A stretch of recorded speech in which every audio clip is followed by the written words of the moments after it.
Subcommittee on Cybersecurity, Information Technology, and Government Innovation, and the Subcommittee on National Security, the Border, and Foreign Affairs will come to order. Good morning and welcome, everyone. Without objection, the chair may declare a recess at any time, and I recognize myself for the purpose of making an opening statement right now. Good morning and welcome to today's historic hearing, which I'm co-chairing with Mr. Grothman, whose subcommittee held an important hearing on this topic last year. I want to thank my colleagues on the Oversight Committee, including Mr. Burchett, Mr. Burleson, Ms. Luna, Mr. Moskowitz, Mr. Garcia, for their relentless drive to get answers on UAPs. They've been steadfast in demanding transparency on the sightings reported by military pilots and armed forces. Their commitment to digging for the truth is exactly what this country needs to cut through the secrecy surrounding this issue.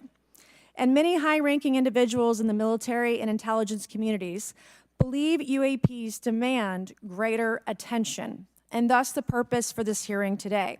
Former National Security Advisor H.R. McMaster said on Bill Maher's program that, quote, "There are phenomena that have been witnessed by multiple people that are just inexplicable by the science available to us." Army Colonel Carl Nell, a member of the federal government UAP task force, said at a conference this past May that non-human intelligence exists, non-human intelligence has been interacting with humanity.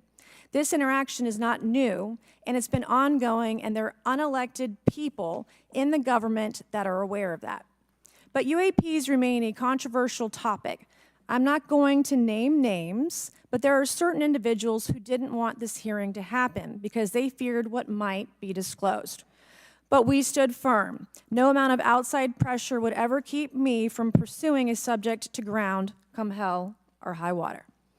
On that score, I want to thank our witnesses for being here. We have before us a panel of individuals accomplished in the military, in civilian government, in science, and in journalism. Some of the testimony you will hear them deliver today does not reflect well on influential individuals and agencies within the U.S. federal government and perhaps some of our contractors. It's never easy to present such information publicly, so I appreciate our witnesses voluntarily agreeing to being here today. This hearing is intended to help Congress and the American people to learn the extent of the programs and activities our government has engaged in with respect to UAPs and what knowledge it has yielded. This includes, of course, any knowledge of extraterrestrial life or technology of non-human origin. If government-funded research on UAPs has not yielded any useful knowledge, we also need to know those facts. Taxpayers deserve to know how much has it been invested, how much has been spent.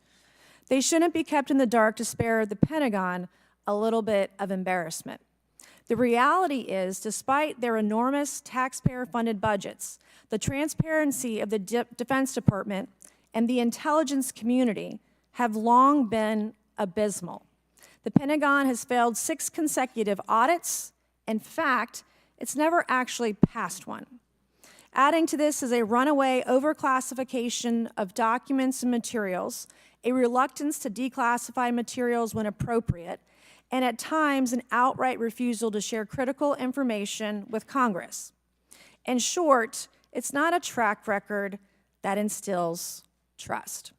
So Congress has tried in recent years to lift the veil and find out if information about UAPs is being withheld, not only from the American public, but also from their elected representatives in Congress. Part of the transparency effort was legislation created in the Pentagon, the All-Domain Anomaly Resolution Office, or AARO, but the new office is struggling to get its footing. A recent statutorily required report from AARO, intended to illuminate the government's historic assessment of UAPs, was heavily criticized by those seeking UAP transparency. The report has stoked suspicions AARO is unable, or perhaps unwilling, to bring forward the truth about the government's activities concerning UAPs. I'm disturbed that AARO itself lacks transparency. Even its budget is kept from the public. So if there is no there, then why are we spending money on it, and by how much? why the secrecy? If it's really no big deal and there's nothing there, why hide it from the American people? Because I'm not a mathematician, but I can tell you that doesn't add up. I expect some of our witnesses to share their views on that AARO report. We will also hear from the witnesses today allegations of UAP-related misinformation and disinformation by government officials of which they are personally aware and directly experienced. And we will hear testimony today concerning recent revelations about a purportedly secret UAP program whose existence and findings may have been improperly withheld from Congress. But before we get to the witnesses, we're going to have a few more opening statements from our colleagues. And one thing I wanted to add at the end of my closing statement is there is a document that will be entered into the congressional record today. Mr. Tim Burchett from Tennessee has this document, and we just distributed it to every member up here on the dais of this document. But this is going to be the original document from the Pentagon about Immaculate Constellation that Michael Schellenberger delivered to Congress today. So thank you, Mr. Schellenberger, for this information. We are all reading it in real time now, and Mr. Burchett will enter it into the record. But 12 pages about this unacknowledged special access program that your government says does not exist. So with that, I would acknowledge my colleagues, Mr. Garcia. I want to say, first of all, to Mr. Connolly, who cannot be here today, the ranking member on my subcommittee on cybersecurity, I want to say that I was greatly saddened to hear about the recent news of Mr. Connolly's cancer diagnosis, and I want to convey to him and to all of our colleagues, we wish our very best to you and a full and speedy recovery. And with that, I would acknowledge Mr. Garcia for 5 minutes. Thank you. Thank you very much, Chairwoman. I want to thank the Chairwoman and the Chairman both for their continued support and really treating this this discussion and these hearings in a way that's bipartisan. I think one thing that's very important for all of us that are interested in the conversation around UAPs is that this is an area that both Republicans and Democrats, where we may disagree in a lot of other spaces, this is an area where bipartisanship is really important. And in fact, I would add it's critical that we all continue to work together in a way that moves forward with the truth and important disclosure. So we're here to have a bipartisan and serious conversation, I believe, about our national security. We should always ground these conversations in facts, evidence, and the data in front of us. I want to note that we have our witnesses here. I want to thank you all for being here, and note that also amongst you have folks that have also served us in our military. And I know that for many of you, this has been a difficult process, but I'm very grateful to have you with us today, and thank you for joining us. I also want to note that today's hearing builds on a quite, I think, also historic public hearing that we had many months ago that Mr. Grothman and others helped lead in this very same hearing room, where I believe we began a really important public conversation about UAPs. And so I want to thank him for that, and I especially want to thank Chairwoman Mays for her continued advocacy on this topic.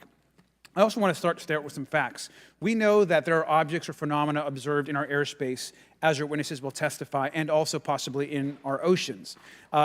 In many cases, we don't know what they are, and this is, of course, why we're discussing UAPs.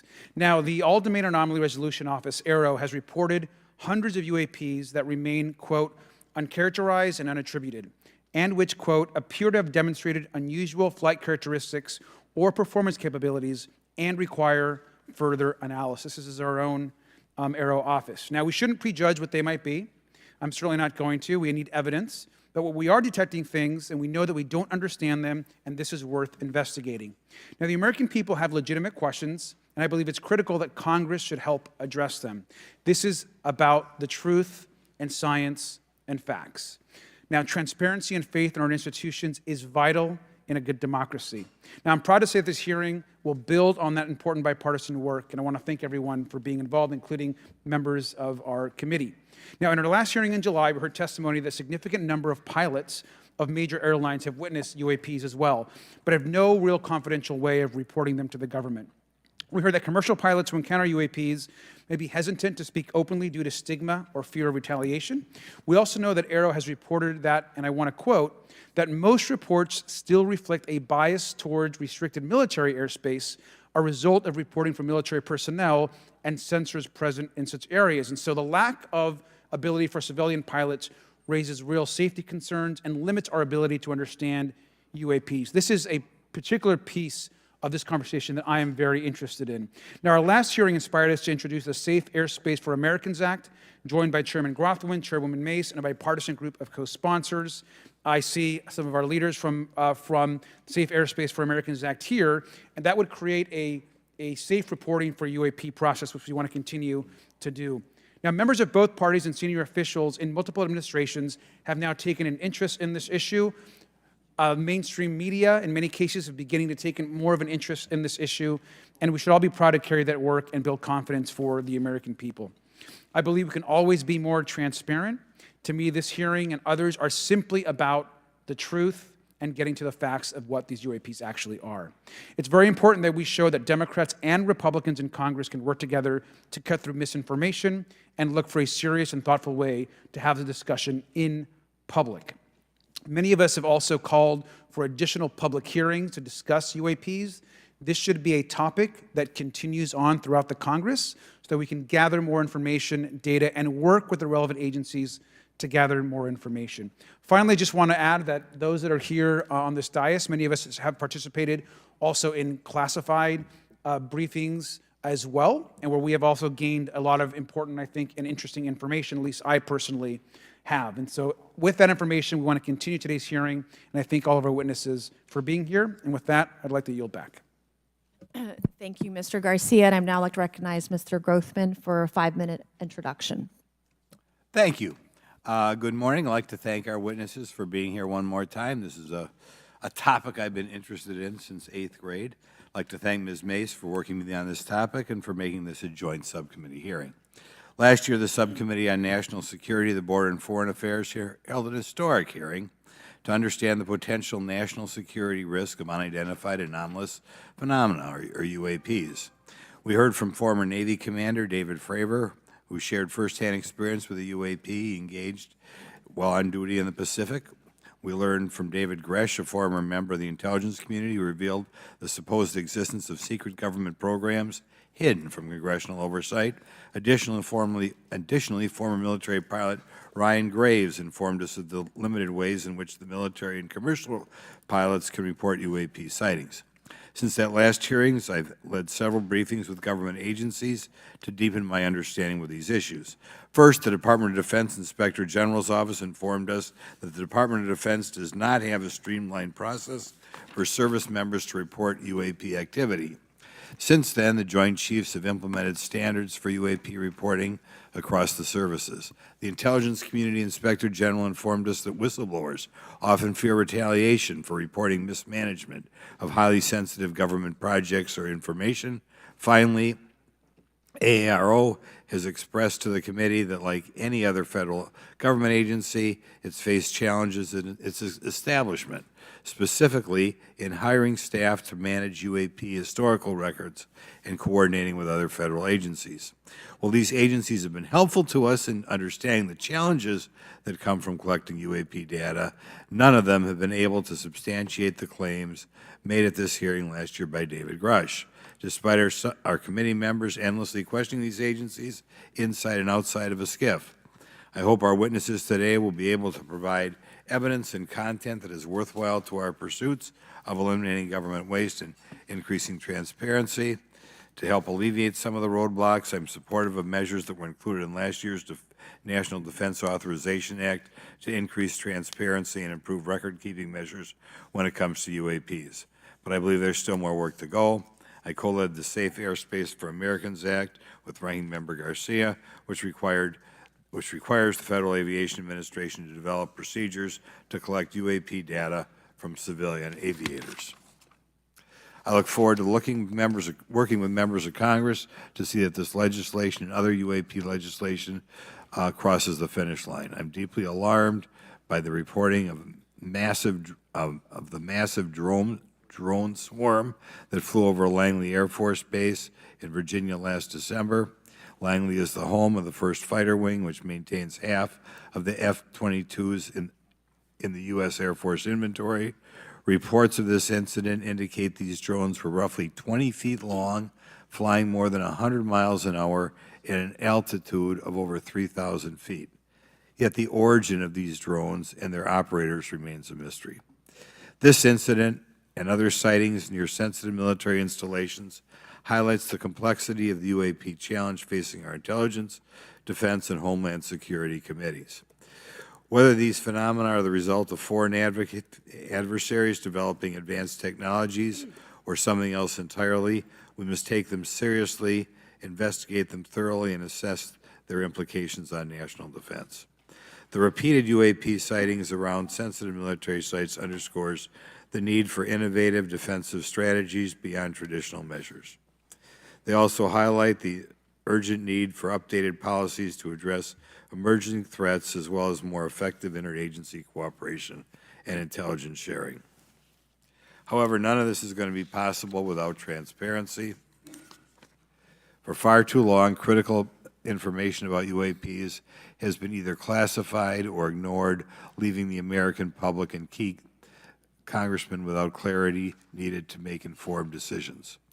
Declassifying reports and fostering a more open dialogue about UAPs will not only increase the public trust, but also encourage collaboration between government, the scientific community, and our allies. Quite frankly, there's been things that have been kept secret that is, I think, old enough that there is no reason it shouldn't be released, regardless of any so-called, private information. A transparent approach will allow us to share insights, identify patterns, and develop new strategic defenses. As we continue to investigate these phenomena, we must do so with a mindset of protecting our country, advancing scientific discovery, and upholding the trust of the American people, who right now I don't think have trust, and it's just obvious I don't have trust. We cannot shy away from the unknown, especially when the stakes are so high. I look forward to discussing these matters with the witnesses today. I'm hopeful we can learn from the testimony and come out of this hearing with actionable ideas to advance UAP transparency. Actually, the idea is just to say, in my mind, go back 15 years and everything has to be released. I'm hopeful that we can learn from their testimony and come out of this hearing. And with that, I yield back. Thank you. I will now recognize Mr. Moskowitz for a 5-minute introduction. Thank you, Chairwoman. Good morning, everyone. I first want to thank the chairs and ranking members for holding the hearing today on this topic and, again, having a second hearing.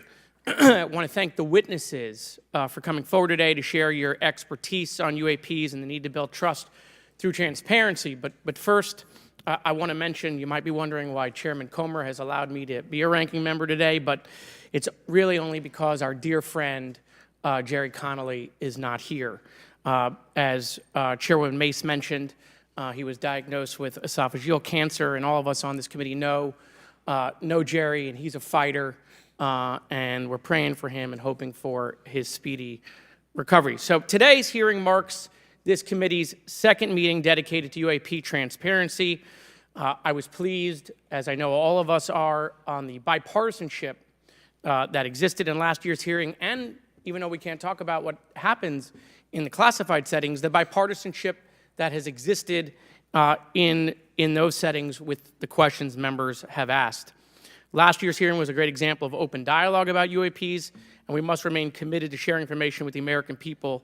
And I think you see that commitment based on the people here and the commitment across the political spectrum. I personally have worked with multiple members of this committee, but I want to particularly thank Congressmen Burchett, Mace, Luna, and Garcia for working on bipartisan pieces of legislation. In recent years, Congress has taken numerous bipartisan steps towards greater transparency. In 2022, in the NDAA, we created the All-Domain Anomaly Resolution Office to investigate unidentified flying objects. Following Aero, along with ODNI, released an unclassified report on UAP sightings. Of the 366 sightings included in the report, 171 remain uncharacterized, with some of these appearing to have demonstrated unusual flight characteristics or performance capabilities. That's a nice way of saying we don't want to tell you what they are. In March, Aero revealed a report on the historical record of U.S. government involvement with UAPs, which covered investigatory efforts going back from 1945 to the present day. Earlier this year, I joined Congressman Burchett to introduce the UAP Transparency Act, which would require the declassification of all documents related to UAPs with many other members of this committee. In fiscal year 2024, the NDA required the National Archives and Records Administration to establish the Unidentified Anomalous Phenomena records collection. This collection will include digital copies of all unidentified UAP records that can be publicly disclosed. This commitment in transparency is vitally important, and unnecessary overclassification has led to a void of information, which has allowed theories over the decades to foster. When the American people and members of Congress ask, are reports of UAPs credible, we're met with stonewalling. We're met with responses of, I can't tell you. And in fact, we're met with people not wanting us to have hearings. We're met with people not wanting us to ask you questions. In fact, many of us were told not to ask some of you certain questions on certain topics. In a time of heightened distrust of our government institutions, I believe more transparency is not only needed, but is possible. And obviously, we can respect national security limits, but we also have to provide our constituents with the information and oversight that they have tasked us for. As part of this, government agencies must maintain open lines of communication with members of Congress. And there are regular questions that Americans have. What are UAPs? Are they real? Are they ours? How has this technology been developed? How do they get funded? Right? And now we've seen this has gone from a long time ago where you could discredit people because it's some guy living in a Winnebago. You're able to see people now, these are pilots, these are military, these are folks with serious backgrounds. This has changed the face of this because now we have video. People will have questions. We know there are advanced technology programs. Almost 15 years ago, one of those came out of Area 51 to go after Osama bin Laden. And the only reason we know about that is because one of those helicopters was downed. Americans have questions about whistleblowers who have come forward to talk about retribution. And so I want to thank everyone for being involved today on trying to get more transparency. This has been bipartisan, bicameral, and as we get into a new administration, the president-elect has talked about opportunities to declassify information on UAPs, and I hope he lives up to that promise. And with that, I yield back. Okay, thank you, Mr. Moskowitz. And I would now, committee staff asked me to go ahead and I will do it, to enter into the congressional record this 12-page document that Michael Schellenberger brought today that describes the Immaculate Constellation government program. So we will do that now. Every member up here has a copy of it. The first section talks about the unacknowledged special access program called Immaculate Constellation, and the second section about USG imagery intelligence. And Representative Luna just told me if I say Immaculate Constellation, I'll be on some list, maybe a FISA warrant. So come at me, bro, I guess. But without objection, entered in the record. All right, so next we will introduce our witnesses for today's hearing. Thank you so much for being here. Our first witness is retired Rear Admiral Tim Gallaudet, who retired from the U.S. Navy and is now the Chief Executive Officer at Ocean STL Consulting. Our second witness is Mr. Lou Elizondo, a former Department of Defense official and author of a recent bestseller book about UAPs. Our third witness is Mr. Michael Schellenberger, founder of the newsletter Public and author of a recent journalistic piece about special access programs, including one widely identified as Immaculate Constellation. I swear the staff wants me on a list. Okay, and our last witness today is Mr. Michael Gold, a former NASA official who is also a member of the NASA UAP Independent Study Team. Welcome, everyone. We are pleased to have you today. Pursuant to Committee Rule 9G, the witnesses will please stand and raise your right hands. This is where it gets real. Do you solemnly swear to affirm that the testimony that you are about to give is the truth, the whole truth, and nothing but the truth, so help you God? Let the record show that the witnesses all answered in the affirmative. We appreciate all of you being here today and look forward to your testimony. Let me remind the witnesses that we have read your written statements and they will appear in full in the hearing record. You guys may be seated. Please limit your oral statements to 5 minutes. As a reminder, please press the button in front of you so the microphone is turned on so that everyone in the room, members included, can hear you. When you begin to speak, the light in front of you will turn green. After 4 minutes, the light will turn yellow. When the red light comes on, your 5 minutes has expired, and we would ask that you please wrap it up. So I will first recognize Rear Admiral Gallaudet to please begin your opening remarks. Thank you, Chairwoman Mace, Chairman Grothman, Ranking Members Connolly and Garcia, and members of the committee. Thank you for this opportunity to testify today regarding Unidentified Anomalous Phenomena, or UAP. Confirmation that UAPs are real came to me in January of 2015 when I was serving as the commander of the Navy Meteorology and Oceanography Command. At the time, my personnel were participating in a pre-deployment naval exercise off the U.S. East Coast. It included the USS Theodore Roosevelt Carrier Strike Group, and this exercise was overseen by the United States Fleet Forces Command, led by a 4-star admiral who at the time was also my superior officer. During this exercise, I received an email on the Navy's secure network from the operations officer of U.S. Fleet Forces Command. The email was addressed to all the subordinate commanders, and the subject line read in all capital letters, "Urgent Safety of Flight Issue." The text of the email was brief but alarming, with words to the effect, "If any of you know what these are, tell me ASAP. We are having multiple near mid-air collisions, and if we do not resolve this soon, we are going to have to shut down the exercise." Attached to the email is what is now known as the Go Fast video, captured on the forward-looking infrared sensor of one of the Navy F-A-18 aircraft participating in the exercise. The now declassified video showed an unidentified object exhibiting flight and structural characteristics unlike anything in our arsenal. The implication of the email was clear. The author was asking whether any of the recipients were aware of classified technology demonstrations that could explain these objects. Because the DoD policy is to rigorously deconflict such demonstrations with live exercises, I was confident this was not the case. The very next day, that email disappeared from my account and those of the other recipients without explanation. Moreover, the commander of Fleet Forces Command and the operations officer never discussed the subject. Even during weekly meetings specifically designed to address issues affecting exercises like the one in which the Theodore Roosevelt Strike Group was participating. This lack of follow-up was very concerning to me. As the Navy's chief meteorologist at the time, I was responsible for reducing safety of flight risks. Yet it appeared to me that no one at the flag officer level was addressing the safety risk posed by UAPs.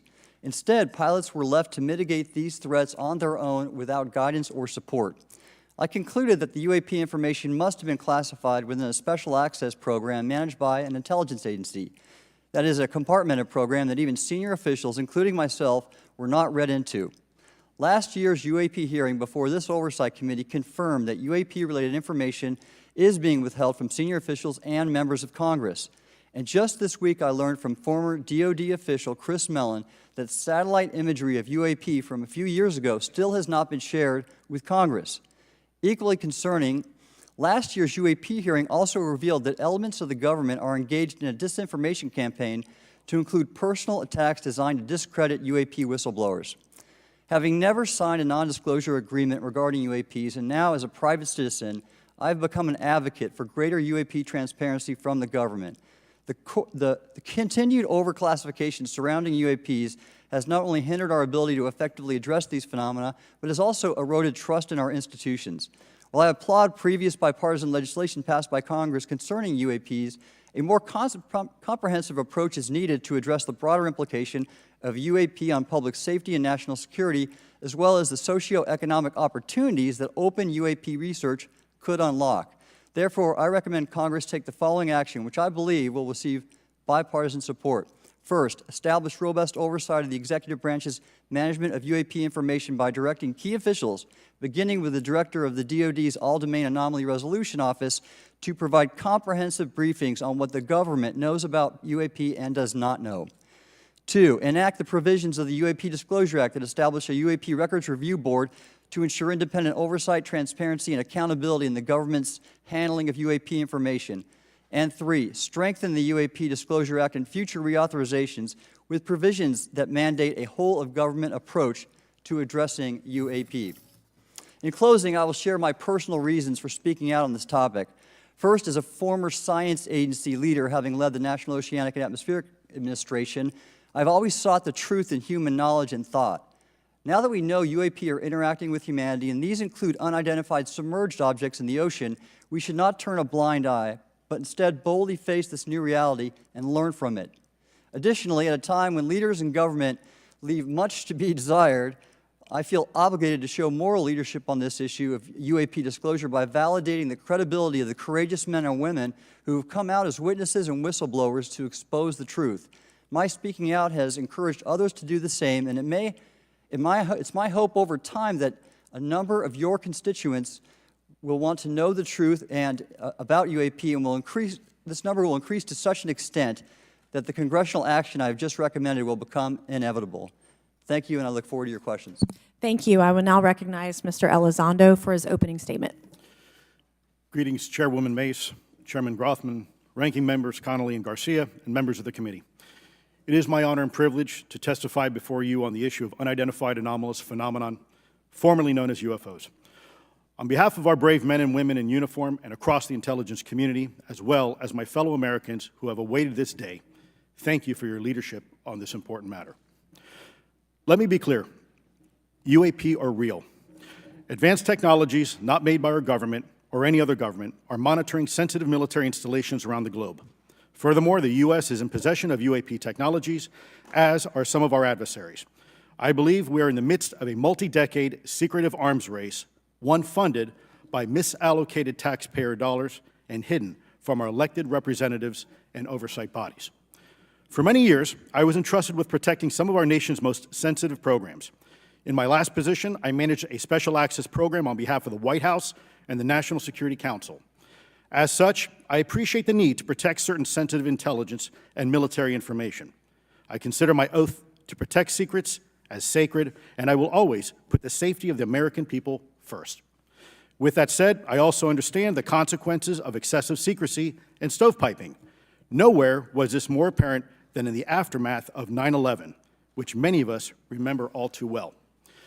I believe that America's greatness depends on three elements: A, a watchful Congress, B, a responsive executive branch, and C, an informed public. Over the last decade and a half, I learned that certain UAP programs were and are operating without any of these elements. Although much of my government work on the UAP subject still remains classified, excessive secrecy has led to grave misdeeds against loyal civil servants, military personnel, and the public, all to hide the fact that we are not alone in the cosmos. A small cadre within our own government involved in the UAP topic has created a culture of suppression and intimidation that I've personally been victim to, along with many of my former colleagues. This includes unwarranted criminal investigations, harassment, and efforts to destroy one's credibility. Most Americans would be shocked to learn that the Pentagon's very own Public Affairs Office openly employs a professional psychological operations officer as the singular point of contact for any UAP-related inquiries from citizens and the media. This is unacceptable. Many of my former colleagues and I have provided classified testimony to both the Department of Defense and the Intelligence Community Inspector General, and many of us have subsequently been targeted by this cabal with threats to our careers, our security clearances, and even our lives. This is not hyperbole, but a genuine fact, and this is wrong. To fix these problems, I propose three principal actions. First, Congress and the President should create a single point of contact responsible for a whole-of-government approach to the UAP issue. Currently, the White House, CIA, NASA, the Pentagon, Department of Energy, and others play a role, but no one seems to be in charge, leading to unchecked power and corruption. Second, we need a national UAP strategy that will promote transparency and help restore the American public's trust at a time when the public's trust is at an all-time low. This strategy should include a whole-of-government approach, including the academic and scientific communities, the private sector, and our international partners and allies. Third, Congress should create a protected environment so whistleblowers desperate to do the right thing can come forward without fear. As it currently stands, these whistleblowers suffer because of stigma, a code of silence, and concerns about retaliation. These whistleblowers should be encouraged to come forward in ways that protect them against any forms of retaliation. Policies and procedures should ensure that protection, and for those who refuse to cooperate, it is up to the members of this committee and the other lawmakers to wield their subpoena power against hostile witnesses and prevent additional government funding to those UAP efforts that remain hidden from congressional oversight. In closing, we as Americans have never been afraid of a challenge. In fact, we thrive on them, whether it's eradicating polio or going to the moon. We don't run from a challenge, we take it head on. To the incoming administration and Congress, I say to you, we need immediate public transparency, and this hearing is an important step on that journey. If we approach the UAP topic in the same way as we, as Americans, have met other challenges, we can restore our faith in our government institutions. Together, we can usher in a new era of accountable government and scientific discovery. I believe that we as Americans can handle the truth, and I also believe the world deserves the truth. Thank you, esteemed members of Congress, for your time today. It is profoundly appreciated by many. Thank you. I ask unanimous consent for Representatives Ogles of Tennessee and Boebert of Colorado to be waived onto the subcommittee for today's joint subcommittee hearing for the purpose of asking questions. Without objection, so ordered. I would now like to recognize Mr. Schellenberger for his introductory remarks. Chairwoman Mace, Chairman Grothman, Ranking Member Connolly, Ranking Member Garcia, members of the subcommittees, thank you for inviting my testimony. One of Congress's most important responsibilities is oversight of the executive branch in general and the military and intelligence community in particular. Unfortunately, there is a growing body of evidence that the U.S. government is not being transparent about what it knows about unidentified anomalous phenomena, and that elements within the military and the IC are in violation of their constitutional duty to notify Congress of their operations. President-elect Donald Trump and former President Barack Obama have both said that the government has information about UAPs that it has not released. There are other explanations for UAPs than that they represent a new form of life or non-human life. Current dominant alternative theories, including those put forward by AARO, are that UAPs are some kind of natural phenomena we don't yet understand, like ball lightning or plasma. They could also be part of some new U.S. or foreign government weapons programs, such as drones, aircraft, balloons, CGI, hoaxes, or birds. Whatever UAPs are, Congress must be informed, as must the people of the United States. We have a right to know what UAPs are, no matter what they are. However, we now have existing and former U.S. government officials who have told Congress that AARO and the Pentagon have broken the law by not revealing a significant body of information about UAPs, including military intelligence databases that have evidence of their existence as physical craft. One of those individuals is a current or former U.S. government official acting as a UAP whistleblower. This person has written a report. This is the report that says the executive branch has been managing UAP, NHI issues without congressional knowledge, oversight, or authorization for some time, quite possibly decades. Furthermore, these individuals have revealed the name of an active and highly secretive DoD unacknowledged special access program, or USAP. The source of that document told me, that the USAP is a strategic intelligence program that is part of the U.S. military family of longstanding, highly sensitive programs dealing with various aspects of the UAP problem. The new UAP whistleblower claims that the U.S. military and IC database includes videos and images taken using infrared, forward-looking infrared, full-motion video, and still photography. The report that was just shared with Congress says Immaculate Constellation serves as a central or parent USAP that consolidates observations of UAPs by both tasked and untasked collection platforms. Immaculate Constellation includes high-quality imagery intelligence and measurement and signature intelligence of UAPs, the whistleblower's report adds. The sources of this intelligence are a blend of directed and incidental collection capabilities, positioned in low Earth orbit, the upper atmosphere, as well as military and civilian aviation altitudes and maritime environments. The report to Congress details in detail various UAPs, including spheres, orbs, disks, saucers, ovals, triangles, boomerang, arrowhead, and irregular organic. The report describes various incidents found in the human intelligence databases. One involved orbs surrounding and forcing an F-22 out of its patrol area. In another incident, the crew of a Navy aircraft carrier watched a small orange-red sphere rapidly descend from a high altitude of 100 to 200 yards directly above the flight deck of the CVN, or aircraft carrier. And since my reporting on this Immaculate Constellation last month, another source came forward who told me that they saw a roughly 13-minute long, high-definition, full-color video of a white orb UAP coming out of the ocean approximately 20 miles off the coast of Kuwait. It was filmed from a helicopter.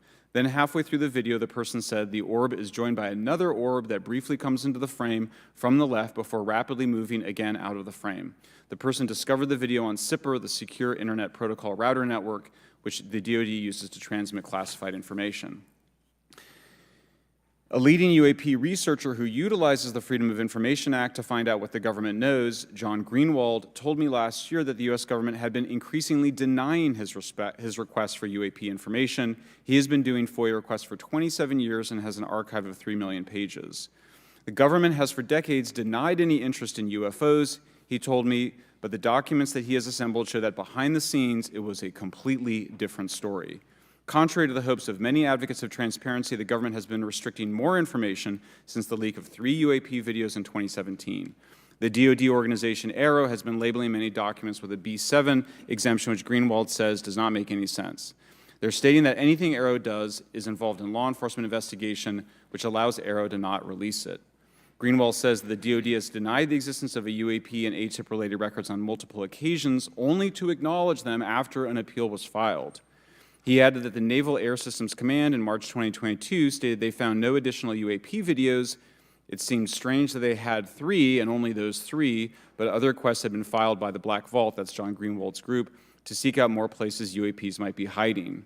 Then in September 2022, the Navy admitted that the UAP-related videos and photographs existed, but denied the request in full for their release, saying that the requested videos contain sensitive information that are classified and exempt from disclosure. The DoD will deny things on a Monday and then admit to it on a Friday, said Greenwald.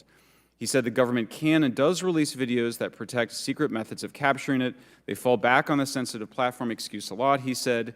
However, the on-screen information can be blurred and scrubbed. The metadata can be removed. I'll show you this example here. This is a presentation from the UATP task force. This is completely absurd. It's nuts, this level of censorship, of redaction on a document. It shows the redaction of how many reports they've collected, for how many years. 2 of the 3 potential explanations are blacked out. The Pentagon, the intelligence community is treating us like children. It's time for us to know the truth about this. I think that we can handle it. Thank you very much. Thank you. I would now like to recognize Mr. Gold for 5 minutes. Thank you, Chairwoman Mace, Chairman Grothman, Ranking Members Connolly and Garcia, Representative Moskowitz, and distinguished members of both subcommittees. I'm grateful to all of you, as well as your intrepid staff, for the opportunity to testify, and would like to begin by discussing courage. Courage is what it takes to tackle this topic, and courage in the face of adversity is what I see in front of me, beside me, and behind me. Per my introduction, I am currently the Chief Growth Officer at Redwire Space and have had several leadership positions at NASA. That being said, I want to be clear that I am speaking exclusively on my own behalf and not for Redwire, NASA, or any other organization. However, I am here today to speak out for science. Science requires data, which should be collected without bias or prejudice. Yet, whenever the topic of UAP arises, those who wish to explore the phenomena are often confronted with resistance and ridicule. For example, members of the NASA UAP Independent Study Team, particularly those in academia, were mocked and even threatened for simply having the temerity to engage in the study of UAP. Our best tool for unlocking the mystery of UAP is science, but we cannot conduct a proper inquiry if the stigma is so overwhelming that just daring to be part of a NASA research team elicits such a vitriolic response. Therefore, one of the most important actions that can be taken relative to exposing the truth of UAP is to combat the stigma, and this is where I believe that NASA can be eminently helpful. The NASA brand is synonymous with hope, optimism, and credibility. If you were to take a walk down the National Mall, you would immediately see the NASA logo on T-shirts, hats, and bumper stickers.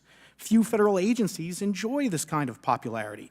I've never seen anyone wearing an Office of Personnel Management T-shirt, which is why NASA could play such an influential role. Specifically, NASA could, with relatively little cost and effort, host symposia on UAP, or even just participate in existing panels examining the topic. NASA personnel stepping forward and participating in such discussions would make a powerful statement to the scientific community that UAP should be taken seriously and researched accordingly. In regard to research, NASA has vast archives, much of which may contain important UAP data. Again, for relatively little cost and effort, NASA could create an AI or ML algorithm that could search the agency's archives for anomalous phenomena. I suspect that such an effort would not only result in information that will help us to understand UAP, but could result in data that will assist in other areas of scientific inquiry, such as anomalous weather or meteorite activity. Beyond its existing archives, NASA could act as a clearinghouse for civilian and commercial UAP data. During my work on the UAP Independent Study Team, it quickly became evident that there is no clear or well-publicized process for civilian pilots to report UAP sightings. The stigma associated with UAP hampers the number of pilots that would report such phenomena, but even for those who overcome the stigma, I believe the current FAA guidance is largely unknown and poorly understood. In order to effectively collect UAP data, the independent study team recommended the use of NASA's Aviation Safety Reporting System, or ASRS. This system, which is administered by NASA and funded by the FAA, provides a confidential means for the reporting of safety violations in a voluntary and non-punitive manner. Over 47 years, the ASRS has collected nearly 2 million reports. ASRS is the perfect tool to collect UAP data, which could then be collated by NASA and shared with the public at large. Leveraging ASRS could create a treasure trove of UAP data, potentially hundreds of thousands of reports, supporting this hearing's goal of exposing the truth. And I'm grateful to our two co-chairs and other members who have already incorporated this idea into proposed legislation. At this hearing, and as others have demonstrated, the UAP issue is justifiably dominated by national security and defense. However, I would urge the subcommittees to keep in mind the numerous ways that NASA and the FAA, as well as commercial activities in the air, in space, and in the water, can generate a massive amount of invaluable data on anomalous phenomena.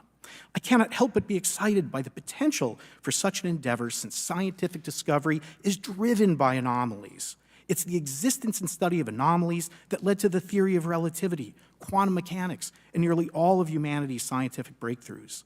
This is why the study of UAPs should be embraced, since whatever is occurring, the chance to garner new knowledge should never be ignored. We must be thorough in collecting information, fearless in making conclusions, and open to following the data, no matter how mundane or extraordinary the results may be. I began this testimony by praising the Joint Subcommittee members for their courage, and I will end by echoing that sentiment. As the saying goes, the truth is out there. We just need to be bold enough and brave enough to face it. Thank you. Thank you. Thank you all. I will now recognize myself for 5 minutes of questioning. I have a lot of questions, and I have a lot of witnesses. So I would just ask, if it's yes or no, to please just tell me yes or no. If it requires more than that, be very succinct, because I would like to go down the line and ask as many questions as possible. So for the Admiral this morning first, former DoD official Chris Mellon reached out to you about satellite imagery from 2017 that depicts a UAP. What were the dates in 2017 when this occurred? I can't share with you the details, ma'am, but I can do it in a closed setting, and I can also tell you the agency that wrote a report on it. Okay, so who has the imagery? I can tell you that in a closed setting. Can you describe what was depicted in the satellite imagery? Just a description. It was a UAP, ma'am. That's it? No other description? The term that the analysts used, they called it the button. It was a disc-shaped object. Okay, where was it? I can't tell you that, ma'am. Okay. All right. Okay, Mr. Elizondo, you state in your testimony that, quote, advanced technologies not by our government or any other government are monitoring sensitive military installations around the globe, end quote. If these technologies are not made by any government, who's making them? Private companies, or are you implying they are crafted by a non-human intelligence? Well, ma'am, that's precisely why we're here. The problem is that, temporally speaking, over decades, not just the last 10 years, to put this in perspective, when Are these private companies you're implying, or is this non-human intelligence? It may be both. Okay. When it comes to Blue Force Technologies, I would not be able to discuss that, Okay. ma'am, Are you read into secret UAP crash retrieval programs? we would have to have a conversation in a closed session, ma'am. I signed documentation 3 years ago that restricts my ability to discuss specifically crash retrievals. I submitted for my book through the DOPSR process, which took a year for it to be reviewed. And what is in the book is what I was told I'm allowed to talk about. Has the government conducted secret UAP crash retrieval programs, yes or no? Yes, Okay, were they designed to identify and reverse engineer alien craft, yes or no? yes. Does the U.S. government have any reverse, okay, we already answered that question about retrieval programs. Do any U.S. contractors have the same? I would prefer to address that in a closed session, ma'am. Okay. In your book, you mentioned government employees who've been injured by UAPs, placed on leave, and receiving government compensation for their injuries. Is that correct? That is correct. How can the government deny we have recovered craft if they're paying people because they've been injured by recovered craft? Ma'am, that's a great question. That's why I think we're here again, because I've seen the documentation by the U.S. government for several of these individuals who have sustained injuries as a result of a UAP incident. It's a crazy idea, right? The hypocrisy and the logic. Okay, Mr. Schellenberger, I'm going to say it again to be very clear. Immaculate Constellation. What's its mission and how are they funded? Its mission is to, as I stated, its mission is to, it's an unacknowledged special access program. Its mission is to document UAPs. Okay, and do you, for your story and your report, do you have more than one credible source? I do. Sourcing, okay. I do. And then why do you believe your sources to be credible? How do you judge the veracity of the documentation you've been provided about this program? I checked the sources, and they are who they say they are. They are current or former government officials. I wanted to also add that I did not specify that they were Defense Department employees. I didn't specify the agency nor the gender. Would they have included non-government employees, people that aren't employed by the government? These are, I'm comfortable saying that these are government or previously government employees. Any of them currently employed by a private contractor or private contractors? I'd rather not say. Okay. What's the key takeaway, just a few seconds, about the Immaculate Constellation document you provided us today? I think that what the American people need to know is that the U.S. military and intelligence community are sitting on a huge amount of visual and other information, still photos, video photos, other sensor information, and they have for a very long time. And it's not those fuzzy photos and videos that we've been given. There's very clear High res? images, high resolution. How many visuals, graphics, videos, photos? I mean, I've been told hundreds, maybe thousands. I mean, I also wanted to say, because there was some conversation around concern around the revealing of these materials, revealing the source collections, but some of these are shot from helicopters using normal videos of oceans. I just think that's absurd that somehow you're going to be revealing some secret U.S. technology by revealing that you've photographed orbs off the coast of Kuwait. Okay, thank you. I have 8 seconds. Mr. Gold, did the NASA Independent Study Team get briefed on what you call OSAP? Very quickly. I flagged the Advanced Aerospace Weapons System Application Program to our chair and our DFO. We did not get briefed, but I believe it is definitely worth looking into. That was probably the largest UAP review effort ever, and I think produced a lot of interest data, including revealing Nimitz. I don't know if my fellow witness Lou might want to, he did yeoman's work on it, might want to comment. Okay. All right, I'm going to turn to Mr. Moskowitz, who will be recognized for 5 minutes of questioning. Thank you, Madam Chairwoman. So, Mr. Gold, you gave a whole diatribe for a couple of minutes about UAPs, science, data collection, stigma. A lot of non-believers in all of this would just ask a very simple question. Why? Why is it so hard, right? Like, why are people, anytime they ask, why are they always thwarted? Why are they always judged? Why is they always have misinformation spread? Why is there always retribution? Why is it always met with an ear? What's the why? If it doesn't exist, why is it such a problem? I think if you go through the history of science, Representative, it is always difficult for breakthroughs and new information, regardless of whether it's UAP or any other kind of discovery. And in science, we're supposed to be open, but when you break with the orthodoxy of what's believed, whether it's Galileo saying that the Earth doesn't rotate or the Earth rotates around the sun or the sun doesn't rotate around the Earth, it's always challenging for new beliefs. And the more extraordinary those discoveries, the more extraordinary those new beliefs, it's very difficult. So I think this is natural. There's natural conservatism that when it comes to science, but this issue in particular has been very difficult where, again, even to attempt to study it becomes problematic. But every hearing like this, every news report, every video, documentaries. I was privileged to be a part of something Dan Fair is putting together. I think many of us have interviewed for it, documentary over 30 different government officials. Every brick in the wall will help get us closer to getting to the truth. I appreciate that. Mr. Elizondo, did I have that correct? Sir. I'm a recovering lawyer, so I'm going to put my hat on for a second. You said you signed a document. Love that. Who gave that to you? The U.S. government, sir. Okay, you have a copy of it? It is stored in a SCIF right now. I do not have possession of it. The U.S. government does. What department of the U.S. government gave you this document? I will say the Department of Defense. Unfortunately, I can't say in this forum much more than that. You specifically said the document said you can't talk about crash retrieval. Well, you know, you can't talk about Fight Club if there's no Fight Club. Correct. Okay, I'm just making an observation.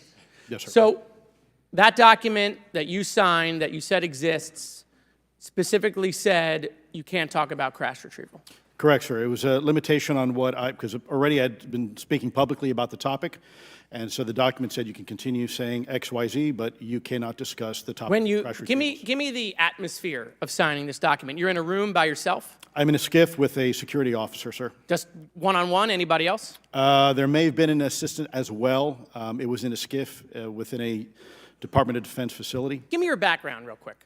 My background is I went to school to study microbiology and immunology, entered into the U.S. Army, and after a very short stint in military intelligence, I became a counterintelligence special agent. As a civilian, later on I became a special agent in charge, running investigations in counterterrorism and counterespionage primarily, with some experience in counterinsurgency and counternarcotics. And then in 2009 timeframe, when I came back to the Pentagon after a tour with the Director of National Intelligence, I quickly became part of a program that was originally called OSAP that evolved into the program now called ATIP, which is where those videos that we now see, the Go Fast, the Gimbal, the FLIR, that was part of our effort, sir. Right. So you're not some conspiracy theorist. You actually have a legitimate background. Well, sir, I'm certainly not a conspiracy theorist. I'm fact-based, just say facts. So when you're in this room, I want to paint the picture of everybody. You're in this room, you're by yourself, you're in a SCIF, you're handed a document. How long is the document? It's about a page front and back. So basically, you have some things they call trigraphs, which I cannot, again, talk to. How long were you given to sign the document? As long as I needed, sir. And what if you didn't sign it? Well, I suspect there'd be repercussions. I wouldn't have access to certain information. Were you allowed to ask a lawyer, or weren't allowed to ask for a lawyer to review the document? It wasn't an option, but they probably wouldn't have allowed me to because the document itself is pretty explicit about you have to be, wait, you're putting me in an interest, let me try to thread the needle here.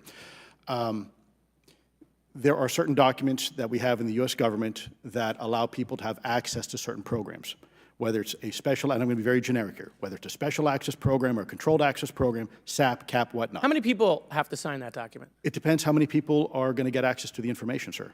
Okay. Last question. Doctor, real quick, can you tell us about the Omaha incident in greater detail? I've read your background, right? Some people would label you as a member of the deep state, since you worked in government for a long period of time. But can you tell us more about that incident? You've written a lot about that. I wrote a lot about incidents like it, Congressman, but that specific incident involved the USS Omaha, a littoral combat ship of the U.S. Navy operating off Southern California. I don't remember the exact date. It was within the last decade. And what the watchstanders on the bridge observed was a UAP, again, something that was aloft but had no observable exhaust or control surfaces. So it was something that couldn't be explained. And then they saw it enter the water from the atmosphere and going through the air-sea interface, and so thus exhibiting transmedium travel. Thank you. I yield back. Thank you. I'll now recognize Mr. Grothman for 5 minutes of questioning. Yeah, we'll start with Mr. Gallaudet. During a previous UAP hearing, Navy Commander David Fravor discussed the TikTok object engaged in 2004. Are you familiar with the incident, the TikTok incident? Yes, sir. That's almost 20 years ago. ago, right? Yes, sir. It's been said there are more videos, documents, and reports related to this incident. Do you believe the information regarding the TikTok incident should be available to all members of Congress? And in your expertise, what reason would the Department of Defense possibly have for not releasing information that's over 20 years old? Thank you, Congressman. I don't think there's any good reason to withhold information and important data, especially of national security concern from Congress. What would they say? I will speculate, sir, that they don't want to share that kind of information because it reveals weaknesses in our ability to monitor and protect our airspace. Okay. In your written testimony, you claim last year's UAP hearing before this Oversight Committee confirmed that UAP-related information is, well, it's not only being withheld, but that elements of the government are engaging in a disinformation campaign to include personal attacks designed to discredit UAP whistleblowers. Could you elaborate on that statement a little? Yes, sir. Earlier this year, I met with the DoD's All-Domain Anomaly Resolution Office, and what I thought would be a 90-minute meeting just to meet with leadership turned out to be an hours-long influence operation on me, where they attempted to convince me of the validity of the very flawed and error-ridden historical records report. In addition, they tried to have me question very valid UAP reports like the Tic Tac incident, and even coming to stating possibly that the Tic Tac was American technology. And then, of course, if you ask David Fravor or Alex Dietrich, the two witnesses, they were convinced it was otherwise. And then, and they also cast discredit on various UAP whistleblowers and witnesses to question their validity and credibility as witnesses. Okay. We'll go to Mr. Elizondo. Hope I got that right, or not at least Close not enough, that sir. right. You're familiar with the recent drone incursion over Langley Air Force Base? Yes, sir. The owners of these drones remain unclear. The U.S. military has not been able to give us in Congress an answer. Given your experience with the Department of Defense and the intelligence community, how frequently are UAP sightings over military installations? And secondly, I suppose hypothetically you could have incursions over just, say, regular airports. Is it obvious these incursions are more likely over military facilities than just a random airport out there? Yes, sir. There's definitely enough data to suggest that there is certainly some sort of relationship between sensitive U.S. military installations, also some of our nuclear equities, and also some of our Department of Energy sites. There is a long historical record that some of your colleagues may have, documentation that demonstrates this. This is not a new trend. This has been going on for decades, and that information's been obfuscated, unfortunately, from folks like you in this committee. And I think that's problematic because ultimately, at the end of the day, we have a significant situation here. We have something that can enter into U.S. airspace completely with no attribution. And how long has this been going on? Sir, decades. And there's information that will hopefully be entered into the Can record. you think of any possible reason why they can't release any information they have on something, say, 15 or 20 years old? Sir, if I could echo my colleague here, Admiral Gallaudet, I think one of the big issues that we have in the intelligence community, Department of Defense, is we don't want to broadcast any potential vulnerabilities or weaknesses in our national defense systems or on intelligence collection platforms. Therefore, when you have a conversation where you address a problem for which there is no solution, it makes that a very uncomfortable conversation to have. Okay, we'll switch to Mr. Schellenberger.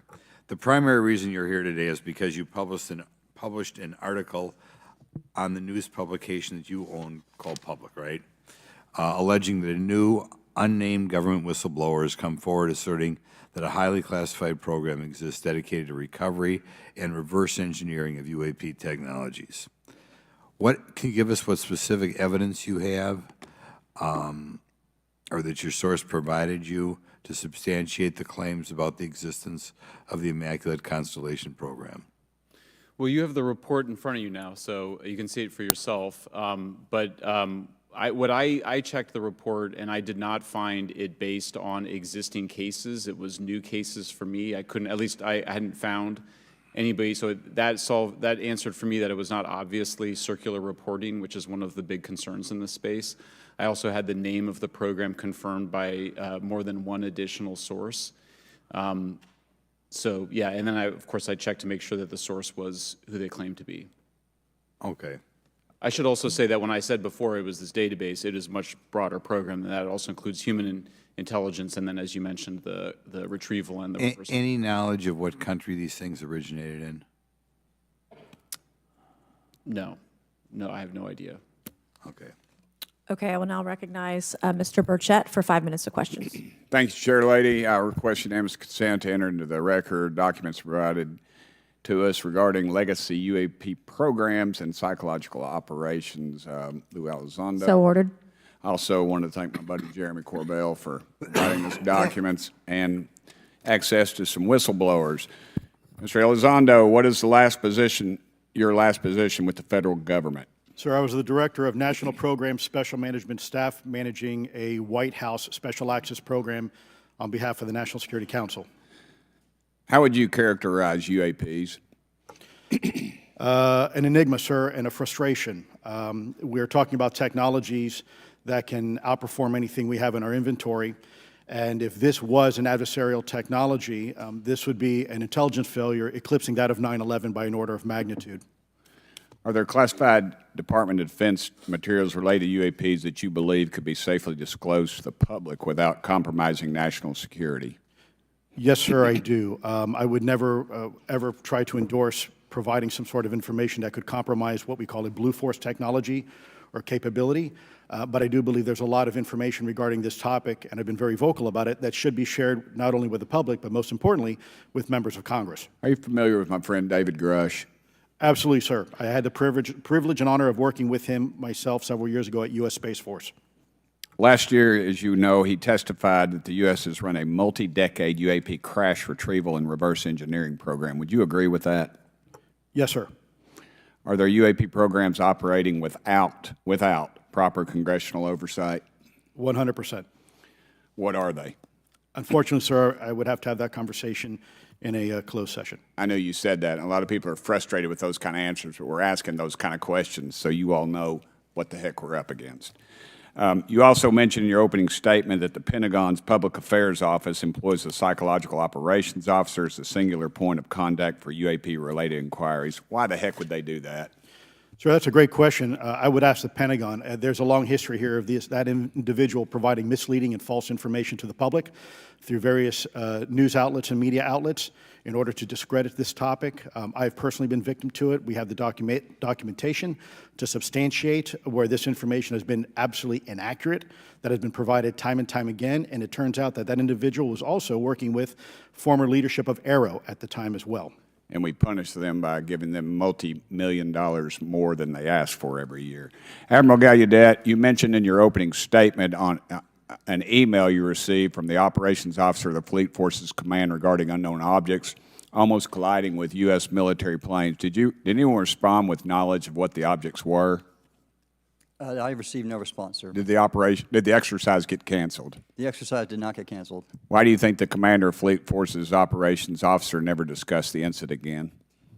Sir, I'm speculating because I didn't have an exchange with him, but I believed it to be part of a special access program, the information and the video, which we have known now it was, and he realized he couldn't share that openly with the recipients of the email, and therefore the email was pulled from everybody's account. Again, tell us what happened to the email from the commander of Fleet Forces.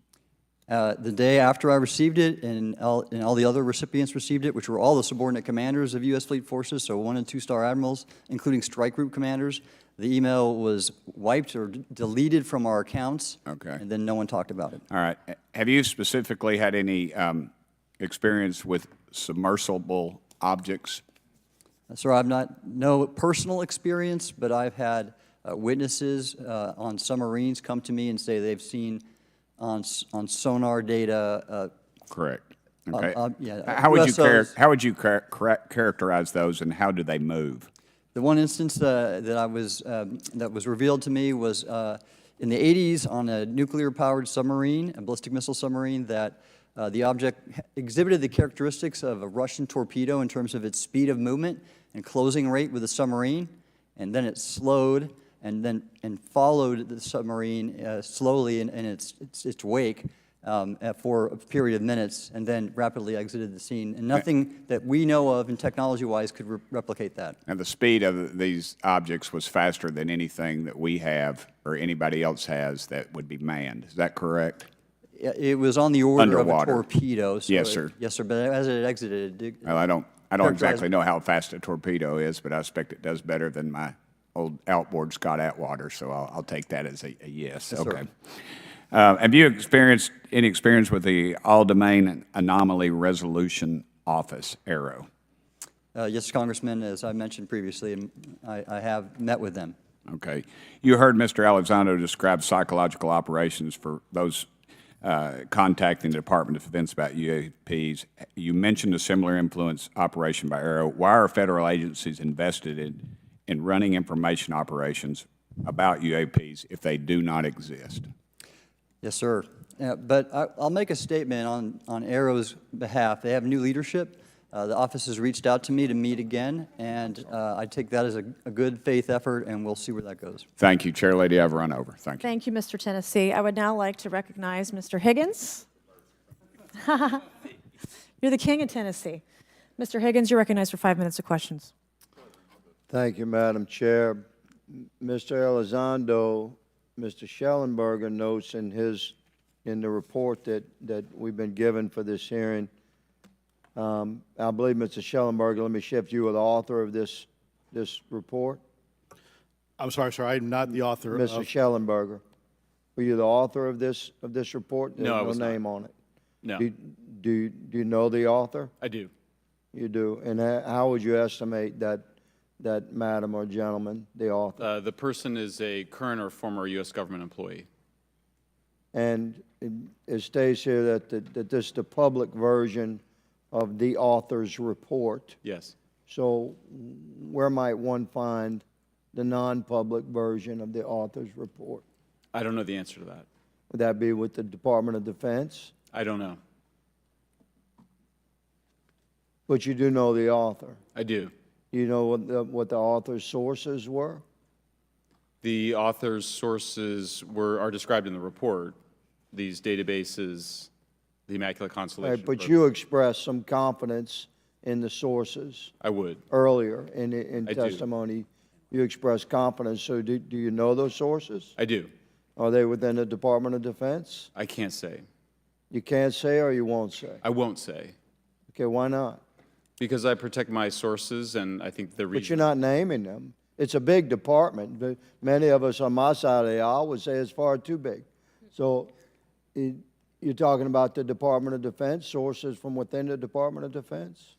I'm not willing to reduce the Okay. potential universe of where my sources might be. Okay, moving on. In this report, Mr. Elizondo, for reference, several types of allegedly alien craft or possibly alien craft or unknown aerial phenomena, what we used to call UFOs, are described. Spheres and orbs, discs and saucers, oval or tic-tac, triangular shape, boomerang and arrowhead, and irregular or organic. Mr. Elizondo, does that summarize to you the types of craft that we're discussing today? Sir, that is a general morphology, historically speaking, of many UAP. So those descriptions are very different craft. Is it your assessment that they would come of different origins? It's possible, but it's also could be in sense a matter of utility. And let me just state for the record, I never read the report that or the article that Mr. Schellenberger put out. The reason That's a good point. We're just referencing it. Yes, sir. For descriptive purposes for the American people.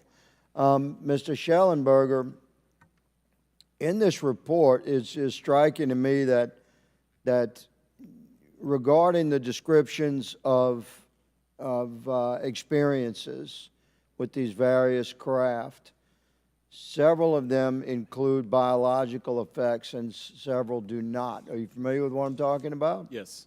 Okay, so spheres and orbs, triangular craft, and irregular or organic craft include some descriptions of biological effects, including feelings of unease, electronic device malfunctions, long-term psychological effects such as anxiety or insomnia have been noted, feeling of being watched, a shared awareness with the triangle craft, and under the irregular and organic craft, biological effects include physical sensations of warmth or cold and unexplained smells and psychological distress. So these are very specific descriptions of the reactions of human beings, which allegedly have been noted from a study here, a report. All of those experiences would have been described by the sources that the author used. I'm not sure I understand your question. This is a very broad description of biological effects, and it's striking to me that they are present with relation to some types of craft, but Right. absent in others. This would require a great deal of research and study. Can you explain that? My understanding is that this is, the database is very large. It includes both the images, the videos, the still images, as well as the human intelligence, the reports, the raw data from individuals having these experiences. So in answer to your question, yeah, I mean, I think we're looking at a very large amount of data collected over many decades.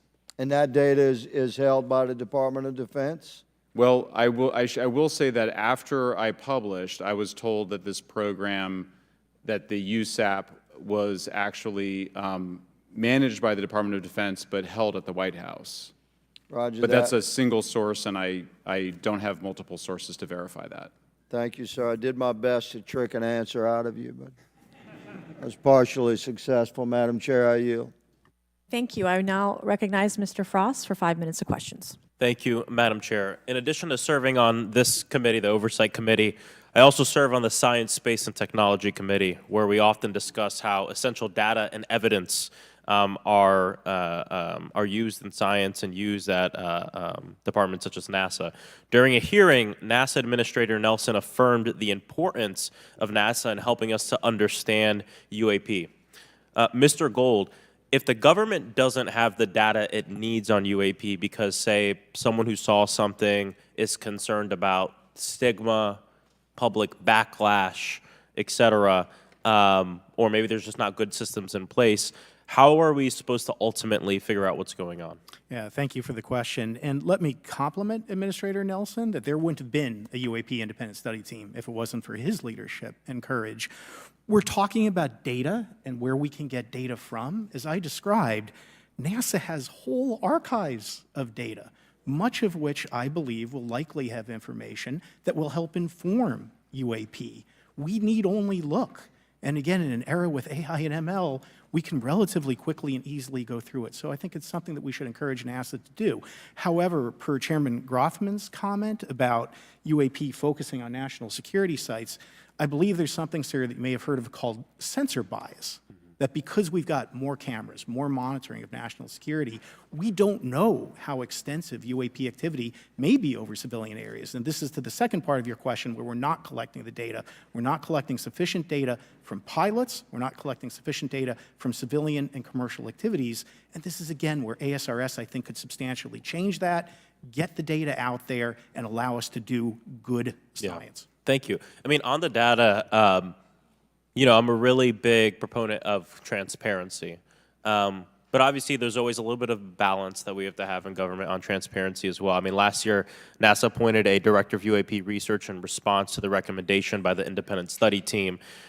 In the final report, there's a quote, "Despite numerous accounts and visuals, the absence of consistent, detailed, and curated observations means we do not presently have the body of data needed to make definite and scientific conclusions about UAP."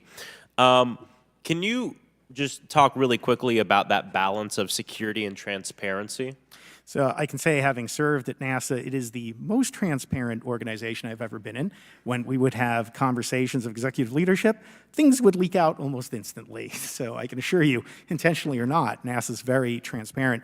I don't know if many of you have worked with engineers or scientists. They love to talk. So I believe that NASA is a paradigm of transparency, but we must have the ability and the data to be able to be transparent with. And if we're not gathering that, if we're not looking at it, then we can't bring NASA into the game and get to that good science that you need. You know, it was about a year ago, I was touring a facility with a pretty senior government official. We went by a certain hangar, and they said, yeah, that's, you know, a company leases that out. We don't really know what's going on in there. We have no way of knowing what's going on in there. And there was a few of those, in fact, while we were driving around this facility. To what extent do you think that some of the UAP out there comes from off the books or unauthorized experimental aircraft? I mean, I think probably the vast majority of UAP are drones, experimental aircraft, weather conditions, which is, again, why I say if we review the data, I think we're going to discover a lot about things we weren't even thinking about. But there is a percentage that isn't.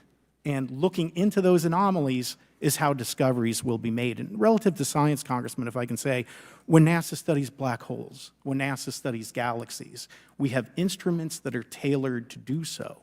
With UAP, we're using cockpit gun cameras or cell phones.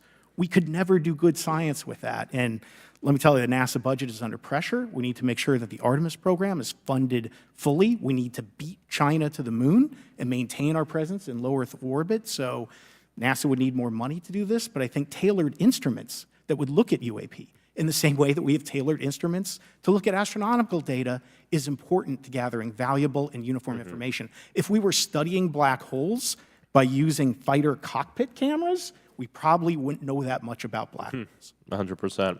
Well, I think it's important that federal leaders take the necessary steps to ensure that UAP does not pose threats to the American public as well, and that we have the necessary budgets to collect this data so we can actually see what's going on. And I'm fully supportive of funding the Artemis mission. I think it's very important. Also, a personal note, the pilot is a frat brother of mine. He is a member of the Phi Beta Sigma Fraternity Incorporated, and so I would love to see my fraternity make it to the moon. But Redwire is building the cameras for Artemis, so we will take some pictures of your frat brother and get them. There we go. Thank you so much. I yield back. Thank you. I will now recognize Ms. Luna for 5 minutes of questioning. Mr. Elizondo, to your knowledge, can you name the country and around time frame that the first back-engineered UAP program started? Ma'am, unfortunately, I would not be able to have that conversation in public. Can anyone on the panel name that? None of you? Okay. This next question is for Mr. Gallaudet. To your knowledge, have any USOs ever outpaced our submarines? Yes, ma'am. At what magnitude? I don't have the exact speed, but again, a witness came to me, a credible former submarine officer who observed it on sonar data. And this was in the 80s in the North Atlantic during a storm, and it outpaced his submarine by orders of magnitude. Are you aware of any hotspots that currently exist off our shores in North America? Not with sufficiently credible data, ma'am. Okay, we've heard reports of there potentially being hotspots, maybe entry and exit points. Have you heard of any of that? I have not, ma'am, but my colleague here, Mr. Elizondo, does discuss some USO activity that he's observed in certain DoD databases. Mr. Elizondo, in regards to these aircraft being piloted by whatever they might be, non-human biologics, would you agree that it's likely that they are being piloted by some mind-body connection? Ma'am, I think it is safe to presume here that they are being intelligently controlled because some cases seem to anticipate our maneuvers, and in other cases they seem to, I came across an email where the word stalked was used in a very secure email between Navy officers discussing their ships being pursued by a UAP. In our previous panel, we had Grush, and he had testified to say that some of these were interdimensional beings. Can you speak on that at all? Ma'am, I'm not qualified, certainly as a scientist or otherwise, to speculate points of origin. I looked at everything from a scientific perspective. So if you look at, for example, instantaneous acceleration, which was one of the observables of the program that I belong to, ATIP, the human body can withstand about 9 G-forces for a short period of time before you suffer negative biological consequences, blackouts and ultimately redouts and even death. Comparison, our best technology, the F-16, which is this older platform, but one of our most highly maneuverable aircraft, manned aircraft, made by General Dynamics, can perform about 17 or 18 G-forces before you start having structural failure, meaning that the airframe begins to disintegrate while you're flying.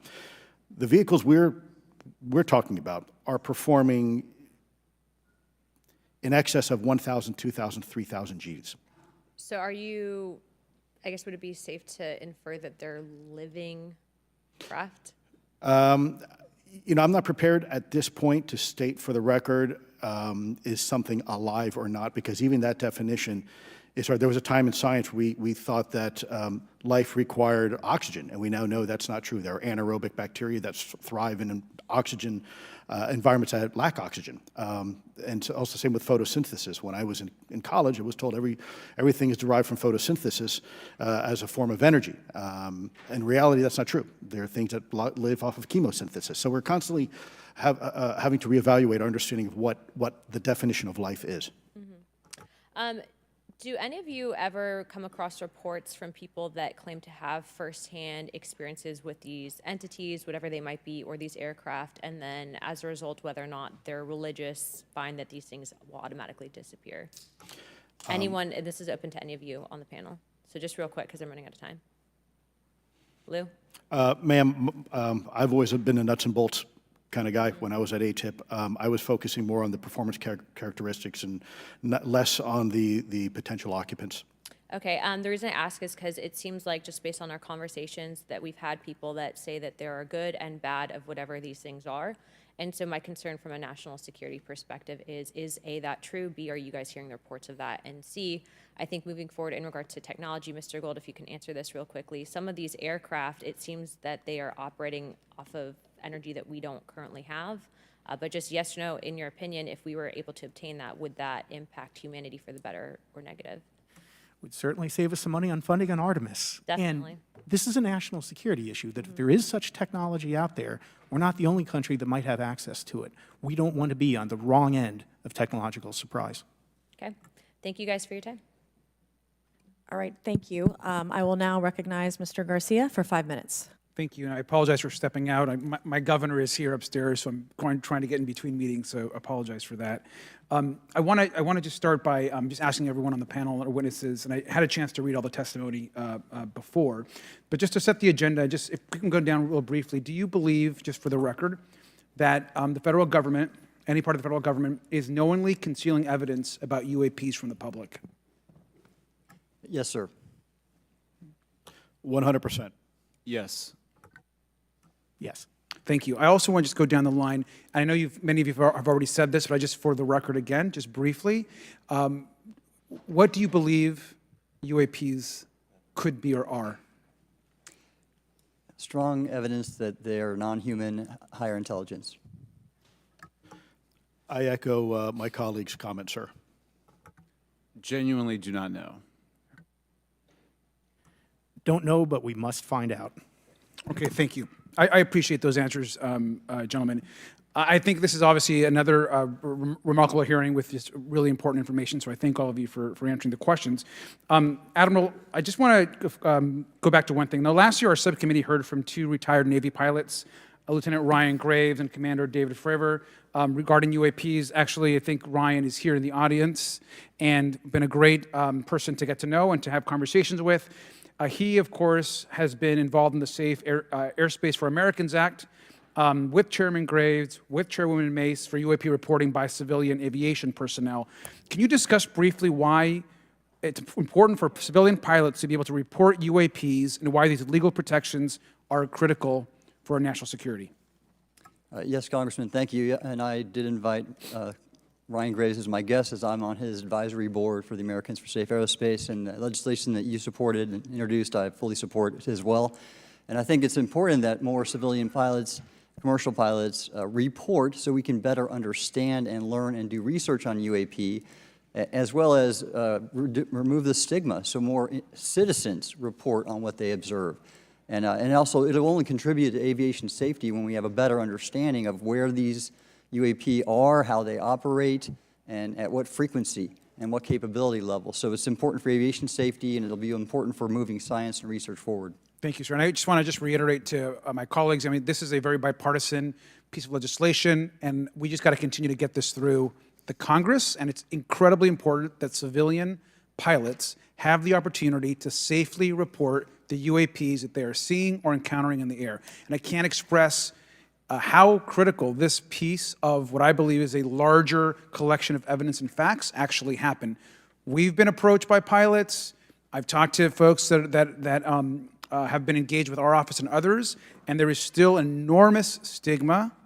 And essentially, we don't have a system where folks are feeling free to be able to report what they're seeing. And so I just want to reiterate that advocacy. Mr. Gold, in your testimony, you discuss NASA's Aviation Safety Reporting System, a confidential, non-punitive reporting mechanism.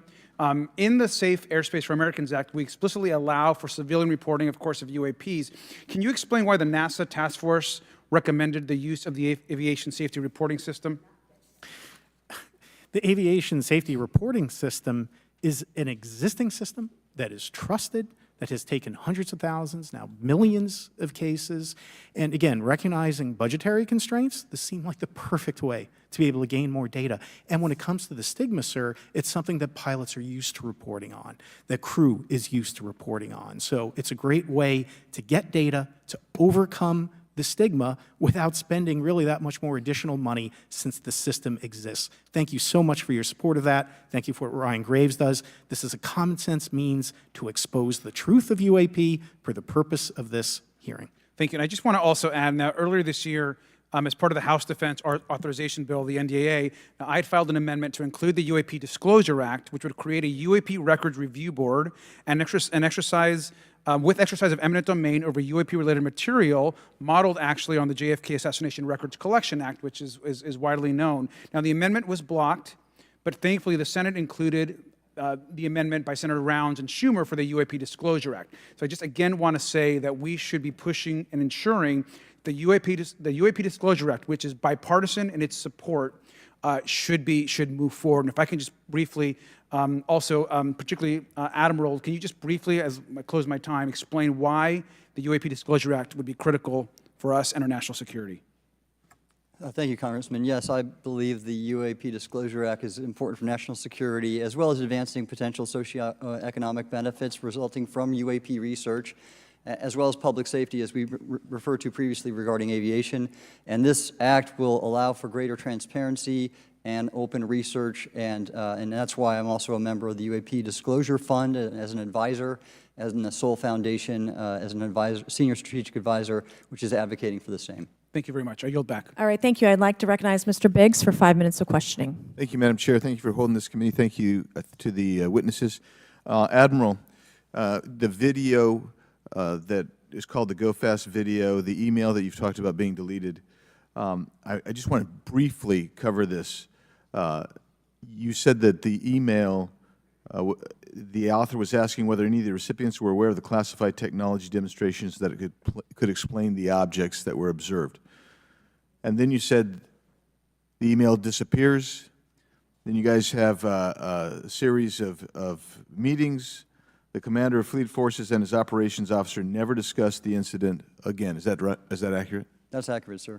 And even during weekly meetings, it was never discussed again. My question for you is, you were in those meetings. Did you personally hear that nothing was going on about that? Yes, sir. I was in those meetings, and did you make inquiries about that? No, I did not, sir, because I inferred, since I had been read into other special access programs, that this UAP video was part of one that I was not read into, or any of the recipients, or the author of the email, and that an intelligence agency basically pulled it back and instructed the author of the email, hey, you just conducted what they call spillage into a lower classification level. And when that's done, the procedures are basically to remove any of the communication. You're going to silo it. So, and you, Mr. Elizondo, you said in your report and your testimony today, a government work on the UAP subject still remains classified. Excessive secrecy has led to grave misdeeds against loyal civil servants, military personnel, and the public, all to hide the fact that we are not alone in the cosmos. Fair? Yes, sir. All right, and all of you, and Mr. Schellenberger, by the way, I've read several of your books, Mr. Schellenberger, excellent stuff. Thank you. What I would say, too, is you were asked about the veracity of the author of this report. You comfortable with the veracity? Yes. Okay. And then, and I'll get to you in a second, Mr. Gold. We'll talk about Kuhnian and Lakatoshian scientific advancement and how we're obviating that through these processes. But we'll get to that in a sec. Because what I want to really get to is the ultimate question really becomes this. For what purpose is the federal government overclassifying, because that's what they're doing, they're overclassifying, and forbidding the public from getting access to this? And if you know, if you have an explanation, I'm curious, because I know what I've been told. I just want to know from your perspective, why do they overclassify? Mr. Elizondo, you look like you're finger on the button, ready to go. Yes, sir. Forgive me. I think there are several reasons. I think at the time when this reality became evident to the U.S. government, we were in the middle of the Cold War with then Soviet Union, and we did not want to tip our hands to what our knowledge base was on this topic. We did not want to broadcast that to the Cold War's long over. It is, sir. It is, sir. There's also then the philosophical argument that the Department of Defense and the intelligence community is solution-oriented. And when you don't have answers, it's a really tough spot to be in. It's easier to be quiet and suppressed than if you don't have the answer. Indeed, sir. In fact, there's a very real example when we built the U-2 spy plane and flew it over then Russia, and we're taking reconnaissance. And when we first started flying the aircraft, it flew so high and so fast we thought they weren't tracking us. In reality, they were tracking every flight. It wasn't until the Russians could develop the SA-2 surface-to-air missile and successfully shoot them down. I would suggest to you also, along with Lakatos and Kuhn, you also have a problem with Kenneth Arrow's path dependence or increasing returns. That's one reason why they won't disclose it. It's too painful to admit. But I just want to read a couple things from Mr. Schellenberger's, what he gave to us today, because I think this is interesting stuff, and I just want to convey this to you. On USG networks, there exists infrared footage of and imagery of a grouping of vessels engaged in SIGINT and massive collection at night in a specific area of the Pacific Ocean. This footage, which was in close proximity to the vessels, a large equilateral triangle UAP suddenly appears directly over the ships. These three bright points are seen at each bottom corner of the UAP, which is observed to slowly rotate on its horizontal axis. And he goes on to describe that. And I just want to read one more, and I'm doing this because I think it's interesting. This stuff is interesting as anything. So let's get this one here, right here. While performing a routine airspace surveillance and control mission in the Eastern Air Defense Sector, an F-22 fighter observed multiple UAP contacts at mission altitude. Moving to intercept, the F-22 pilot noted multiple metallic orbs slightly smaller than a sedan hovering in place. Upon vectoring towards the UAPs, a smaller formation of the metallic orbs accelerated at rapid speed towards the F-22, which was unable to establish radar locks on the presumed hostile UAPs. The F-22 broke trajectory and attempted to evade, but was intercepted and boxed in by approximately 3 to 6 UAPs. And then I'll leave that there, but because I just have no more time left. Well, she's not looking. So let's just get into let's get into part of this. I thought I would be saved by the bell. No. Let's talk about Kuhnian, Lakatoshian type of scientific development, and the problem that we have here is you have institutional blockage of what would be normal development of scientific ideas. And if you want to expand that, Mr. Gold. We're over time, so be very fast, please. I'll just say I'm a recovering attorney, so please take it easy on the science. But all breakthroughs have been heretical.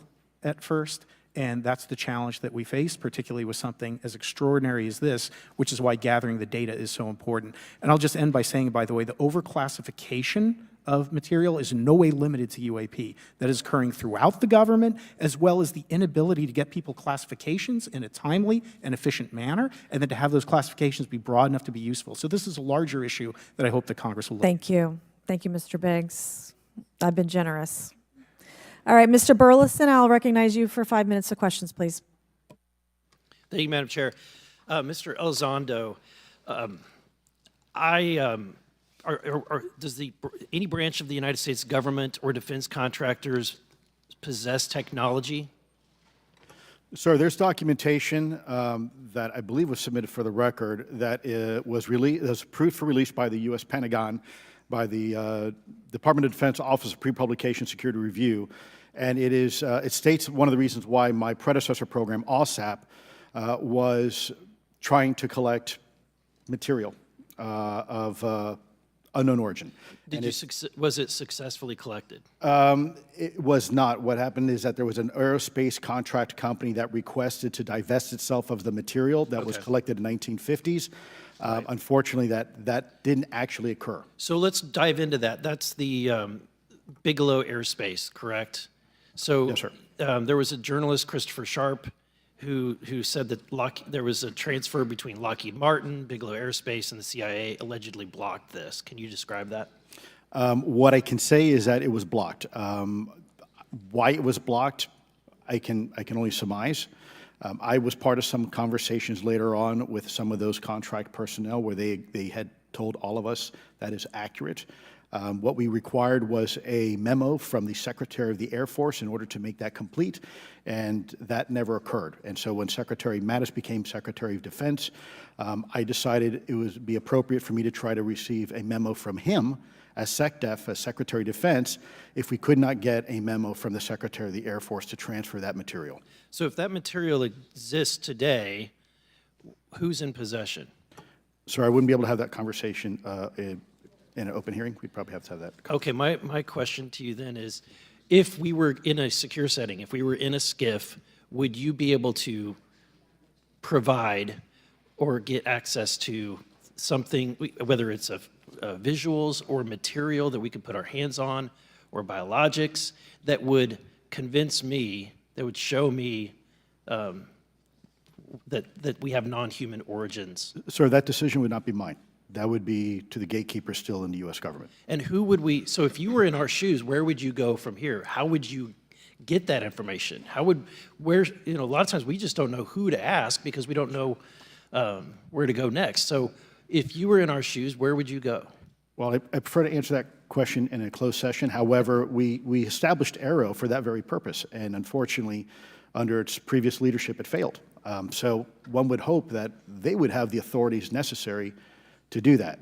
Let's hope that this new iteration of leadership will be successful. In the discussions, it's simply about material, or is there discussion about it was previously testified that there was biologics that were collected. Are you aware of any of that? I am, sir, aware of the reporting that biologics have been recovered.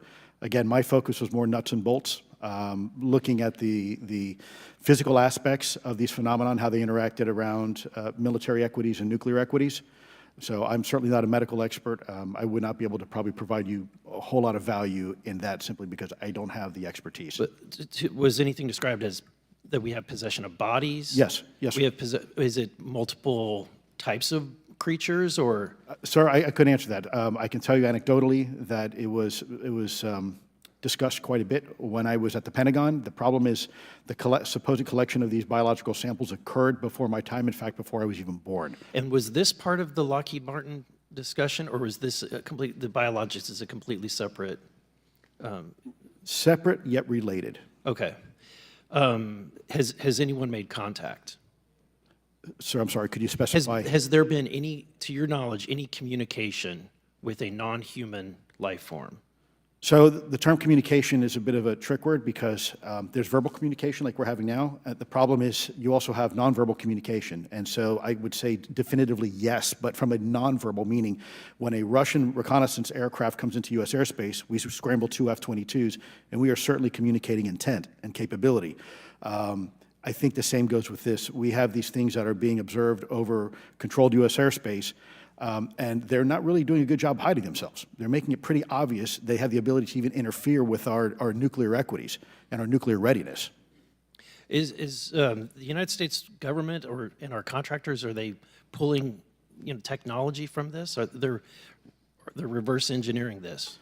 Sir, as I previously stated, and please forgive me, I am not authorized to discuss specifics about crash retrievals. Again, I signed documentation with the U.S. government. What I can say was, after a very thorough review process by the Pentagon, what I wrote about, and that was my limit, unfortunately, that I was given. Thank you. Yes, sir. Thank you. I would like to recognize Mr. Timmons for 5 minutes of questioning. Thank you, Madam Chair. Mr. Elizondo, you just said something interesting. You said they don't seem to be hiding.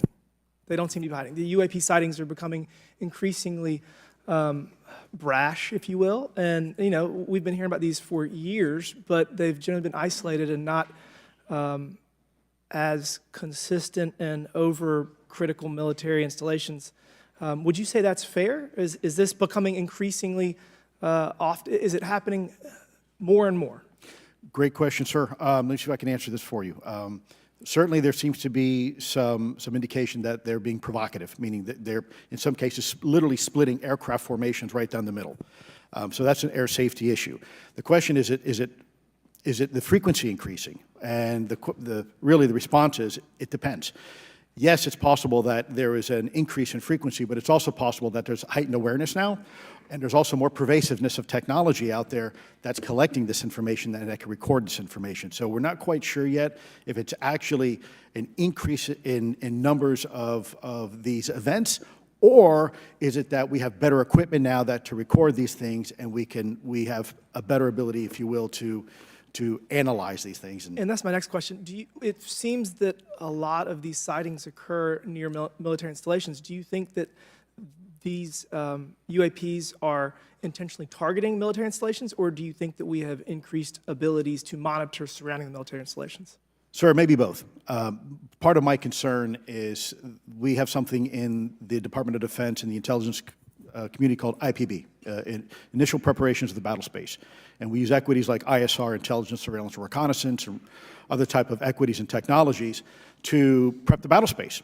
And certainly, if I was wearing my national security hat, even if there was a 2% chance that there was some sort of hostile intent here, that's 2% higher than we really can accept. And so we must figure out, there's a calculus, capabilities versus intent, in order to identify if something is a national security threat. We've seen some of the capabilities, yet we have no idea in the intent. And so this is why this discussion is somewhat, I think, problematic from a governmental perspective, because we have no idea.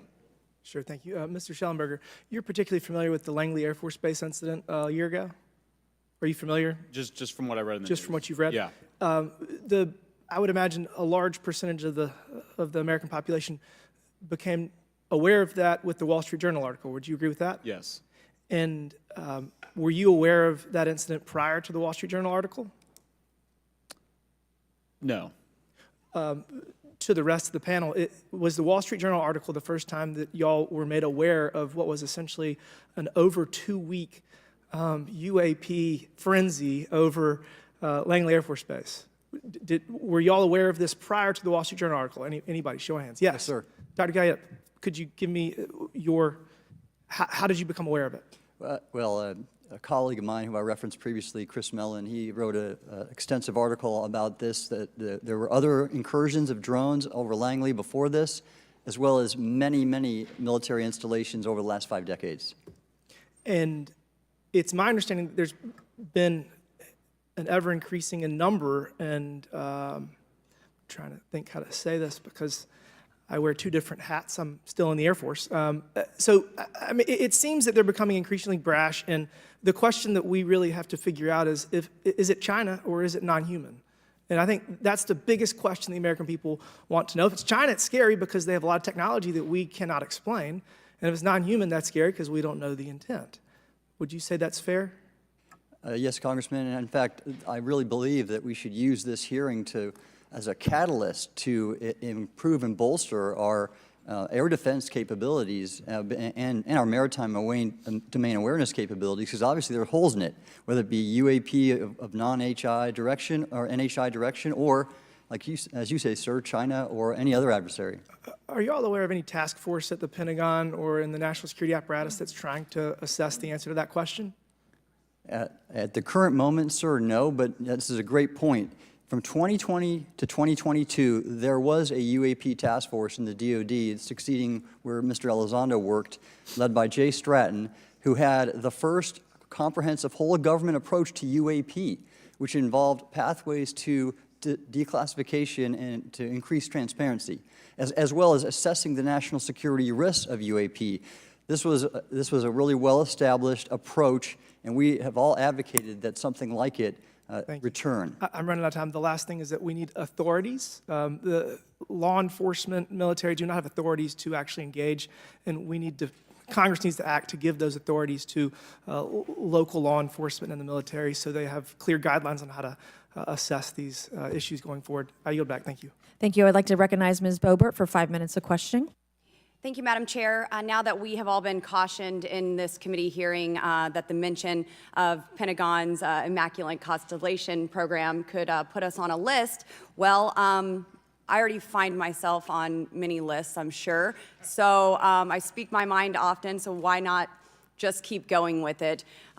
May as well just go all out and say it. The earth is flat, birds are government drones, and we've never set foot on the moon, and Joe Biden received 81 million votes in the 2020 election. So let's just see how many lists we could get on here today. But Mr. Schellenberger, I wanted to ask you, I think I understand from this hearing that you would agree that classifying information like this is not in the best interest of the people. Is that correct? Yeah, I mean, with the caveat that, of course, I would support classification necessary to protect secrets essential to national security, but I think it's pretty obvious that there's overclassification.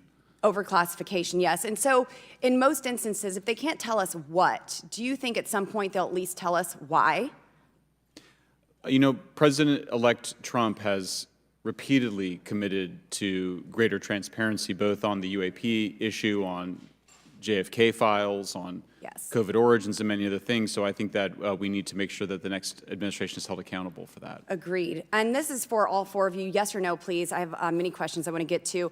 Are there any known instances of recovered materials or technologies that are not of human origin and maybe connected to any advanced bioscience defense programs within the USG?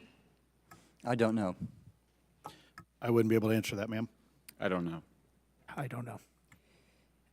Okay, so there are rumors that have come up to the Hill of a secretive project within the Department of Defense involving the manipulation of human genetics with what is described as non-human genetic material, potentially for the enhancement of human capabilities, hybrids. Are any of you familiar with that, yes or no? No, ma'am. I am not, ma'am. I'm not. No, ma'am. Okay, I would like to know, with Immaculate Constellation, how does this relate to UAP activities, Mr. Schellenberg, in oceanic environments? Are there any instances where the Navy or other maritime forces have encountered UAPs that could not be explained by known technology or natural phenomena? Yeah, the Immaculate Constellation covers both terrestrial and oceanic, and there's actually a number of cases described in the report that occur in the ocean. And do you believe that there is a concerted effort by the Pentagon to keep Congress out of the loop regarding these UAP activities, specifically in our waters? Yes. I think it's about 5% of our ocean that's actually been studied in detail by man, and we've studied more of space than we had of our own oceans. And so are there any accounts of UAPs emerging from or submerging into our water which could indicate a base or presence beneath the ocean's surface? I don't know about a base, but as I mentioned, I had a different source entirely describe this pretty extraordinary footage that exists of orbs, of an orb coming out of the ocean and being met by another orb. Some would say that there's multiple hotspots where we see frequent activity. So in your investigations, have you come across any data or visual evidence like sonar readings or underwater footage of these UAPs? I have not beyond what's in the report. You've written about UAPs not only in the air but in underwater. Are there any specifics on what you've learned about the UAP activity in our oceans? Particularly, have you spoken with sources who have provided any evidence or eyewitness accounts of these UAPs interacting with our naval forces or being detected by our underwater surveillance systems? Nothing beyond what's in the report and then the specific case that I mentioned with the orbs. So this report says it all. There's no other information that we are aware of regarding the activity within our waters. I have other sources that have told me that have shared a significant amount of information, but they're not comfortable with me sharing it at this point. Okay. Are there any technological capabilities observed in these oceanic UAPs that seem to defy our current understanding of physics or our engineering capabilities? It seems like they all do. Yes, I would agree with that. My time is up, but I do appreciate your bravery, your courage for coming here and speaking today. And it seems like there's still some questions that we need answers to, and we will not relent until we get those to the American people. Thank you all. Thank you. I move to allow myself and the ranking member 5 additional minutes for questions without objection, so ordered. Mr. Elizondo, were you read into the Immaculate Constellation program? I would not be authorized to confirm nor deny the existence of any ongoing or past program, especially as it relates to a special access program, either by name or trigraph. Okay, and then does the U.S. government or private contractors, do they work with other foreign countries, China, for example, to exchange data, quote from a source, that intelligence data about UAP? Let me see if I can answer that a little bit more generally, ma'am, if I may. We do have foreign material exploitation programs. That is something that is widely known, and that term itself is unclassified. How exactly that works becomes a bit sensitive. A discussion we could certainly have in a closed session if you like.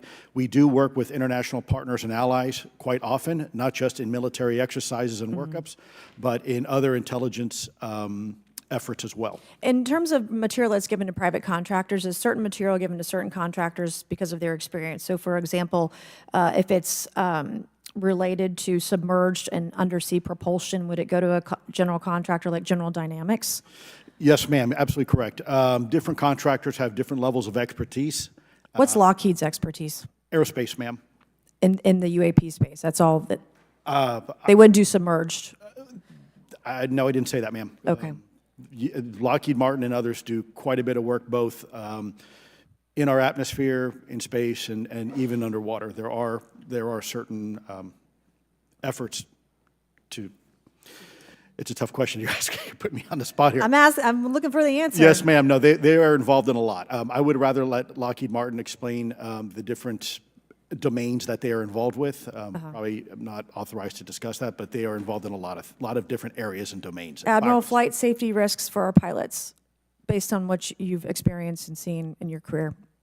They're extensive, and the one exercise I referred to where I received the email that was then deleted was the pilots, and this is worth bringing out. There are debunkers out there who have said the Go Fast video was just a balloon.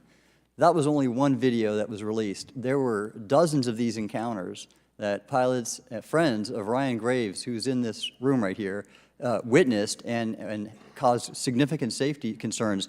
And to almost call out and exercise it and shut it down, which is very compressed, and the carrier's getting ready for deployment, and the pilots have to get certified to land on a carrier. It's extreme, to say the least. All right, I have two last questions. Real quickly, Mr. Schellenberger, how do we get more whistleblowers to come forward? Well, this hearing is very important, and obviously, I can't encourage whistleblowers to obtain information, but I can guarantee that I will protect them and go to prison to protect their identities. if they come to me. Yes, sir. Okay, my last question. The first hearing we had on this, I'd never been briefed on UAPs or what they were, biologics, non-human, et cetera. How would you define, each of you, my last question, how would you define non-human biologics, non-human intelligence? What are we actually talking about?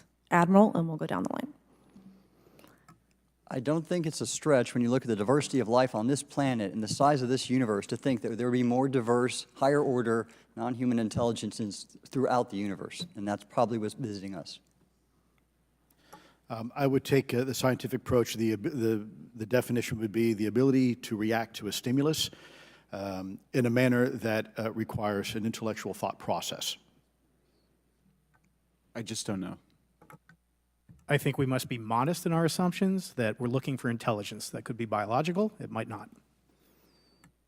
Non-biological, but what non-biological intelligence, what does that mean, though? Artificial intelligence, ML, machines. We assume that all intelligence would be like us, and every time we look out in the universe, we are humbled relative to what we don't know in terms of the forms of intelligence and what it may take.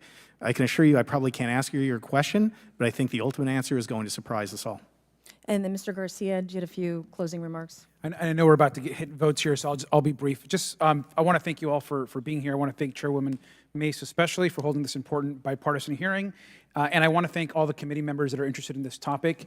I think our commitment to all of you and all the folks that have contacted us, and certainly to the advocates and the pilots, is that we need to continue investigating UAPs. I think the country the country is owed explanations and ensure that the safety of national security is always protected. This is a conversation and questioning that must continue, so I'm very grateful to all of you. And I also just want to add, just personally, I think it's really important for me, two things guide my questioning and my observations on UAPs. One is we should always be guided by facts, science, and data, and stay serious on those issues. And the second thing is I think that we should not limit our imagination and our thoughts and our curiosity on what UAPs could actually be. And I think those two things for me are really important, and I'm grateful for all of you to be here. So with that, I yield back. Okay, and we have Mr. Ogles, who is on the way. He's going to be here any second. Is that correct? Want to check, and he'll be the last member with questions that we have today, and then we have votes. So we want to thank you all for being here. I want to thank Mr. Garcia and folks on both sides of the aisle for being here today and being patient. We have a lot more questions, and I hope that this will open the door to more hearings in the future. I obviously would like to know how much taxpayers are spending on this. You have the right to know, but also if we're spending money on something that doesn't exist, why are we spending the money? And if it does exist, why are we hiding it from the public? And of course, our national security is a huge issue, because if there's technology that could harm us or our allies that are in the hands of our adversaries, we obviously want to stay ahead of that to the best of our ability to ensure that that technology is not in the hands of someone who could use it against us or our allies anywhere in the world. So, Mr. Ogles, you're just in time, babe. I will recognize you for 5 minutes of questioning before we head on out today.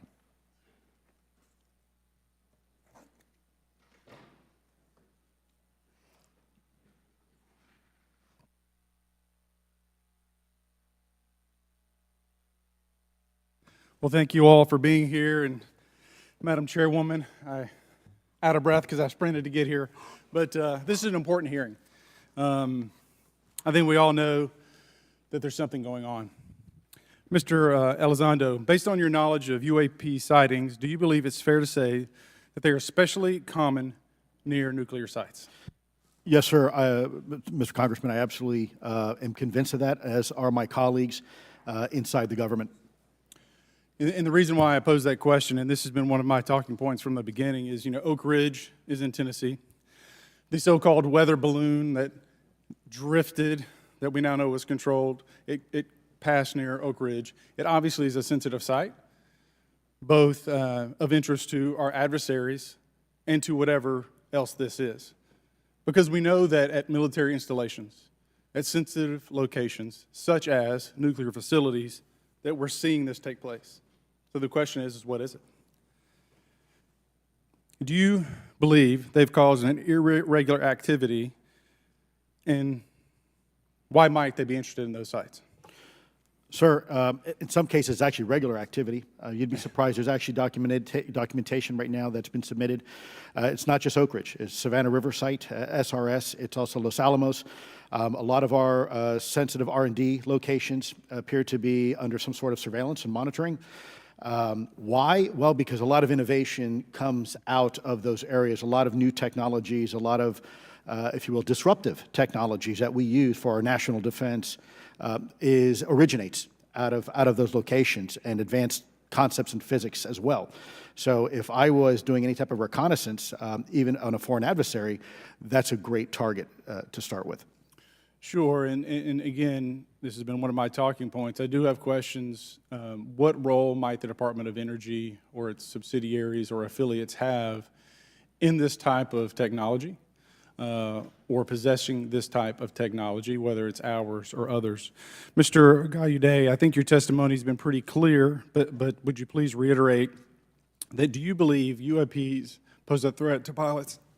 Excuse me. Yes, sir. Absolutely. They were threatening Navy pilots during the exercise that I was, my people were involved with in 2015, and it's my understanding they're risking pilot safety, commercial and military today. Well, considering, and I understand that there's a need in some cases to keep certain technologies secret, but you believe that it is posing a threat to our personnel, correct? Yes, sir. So I think it's reasonable to conclude that if there's a threat to our personnel who are serving our country faithfully, that there be oversight. 100%, Congressman. And in fact, that's the one thing that we've not talked about enough during this hearing is the fact that the government executive branch not sharing with Congress what it knows about UAP infringes on your legislative and oversight responsibilities to such an extent that's very concerning. I mean, what else are we, if you look at national security or intelligence or foreign affairs or appropriations, you all have oversight and legislative responsibility regarding those. This UAP issue may be the greatest issue of our time, and it's being hid from you. Well, I mean, and to your point, I think we've seen over the decades that we have certain adversaries like China, like Russia, that technologically speaking are not as advanced as us, that they lack some of the lethality that we have, and that we've seen that they've gone after our technologies and in some cases succeeded, in particular with missile technology. And so again, my concern, whether this technology emanates from us or otherworldly, that we know that we possess it. And where's the accountability? Where are the stopgaps? What are the guarantees that if this were to fall in enemy hands, that it isn't immediately weaponized against us? And I'll say this, it is clear from my experience and what I've seen that there is something out there. The question is it ours? Is it someone else's? Or is it otherworldly? And Madam Chairman, I would posit that as the legislative body, as the regulatory body, we must know. And anyone who prevents us from gaining access to that information, I would consider that criminality. Because we have U.S. personnel who may very well be in harm's way. We have technology that ultimately may threaten our very existence. With that, Madam Chairman, I thank you for your indulgence, and I yield back. Thank you, Mr. Ogles. And with that and without objection, all members will have 5 legislative days within which to submit materials and to submit additional written questions for the witnesses, which will be forwarded to the witnesses for their response. If there's no further business without objection, the subcommittee stands adjourned.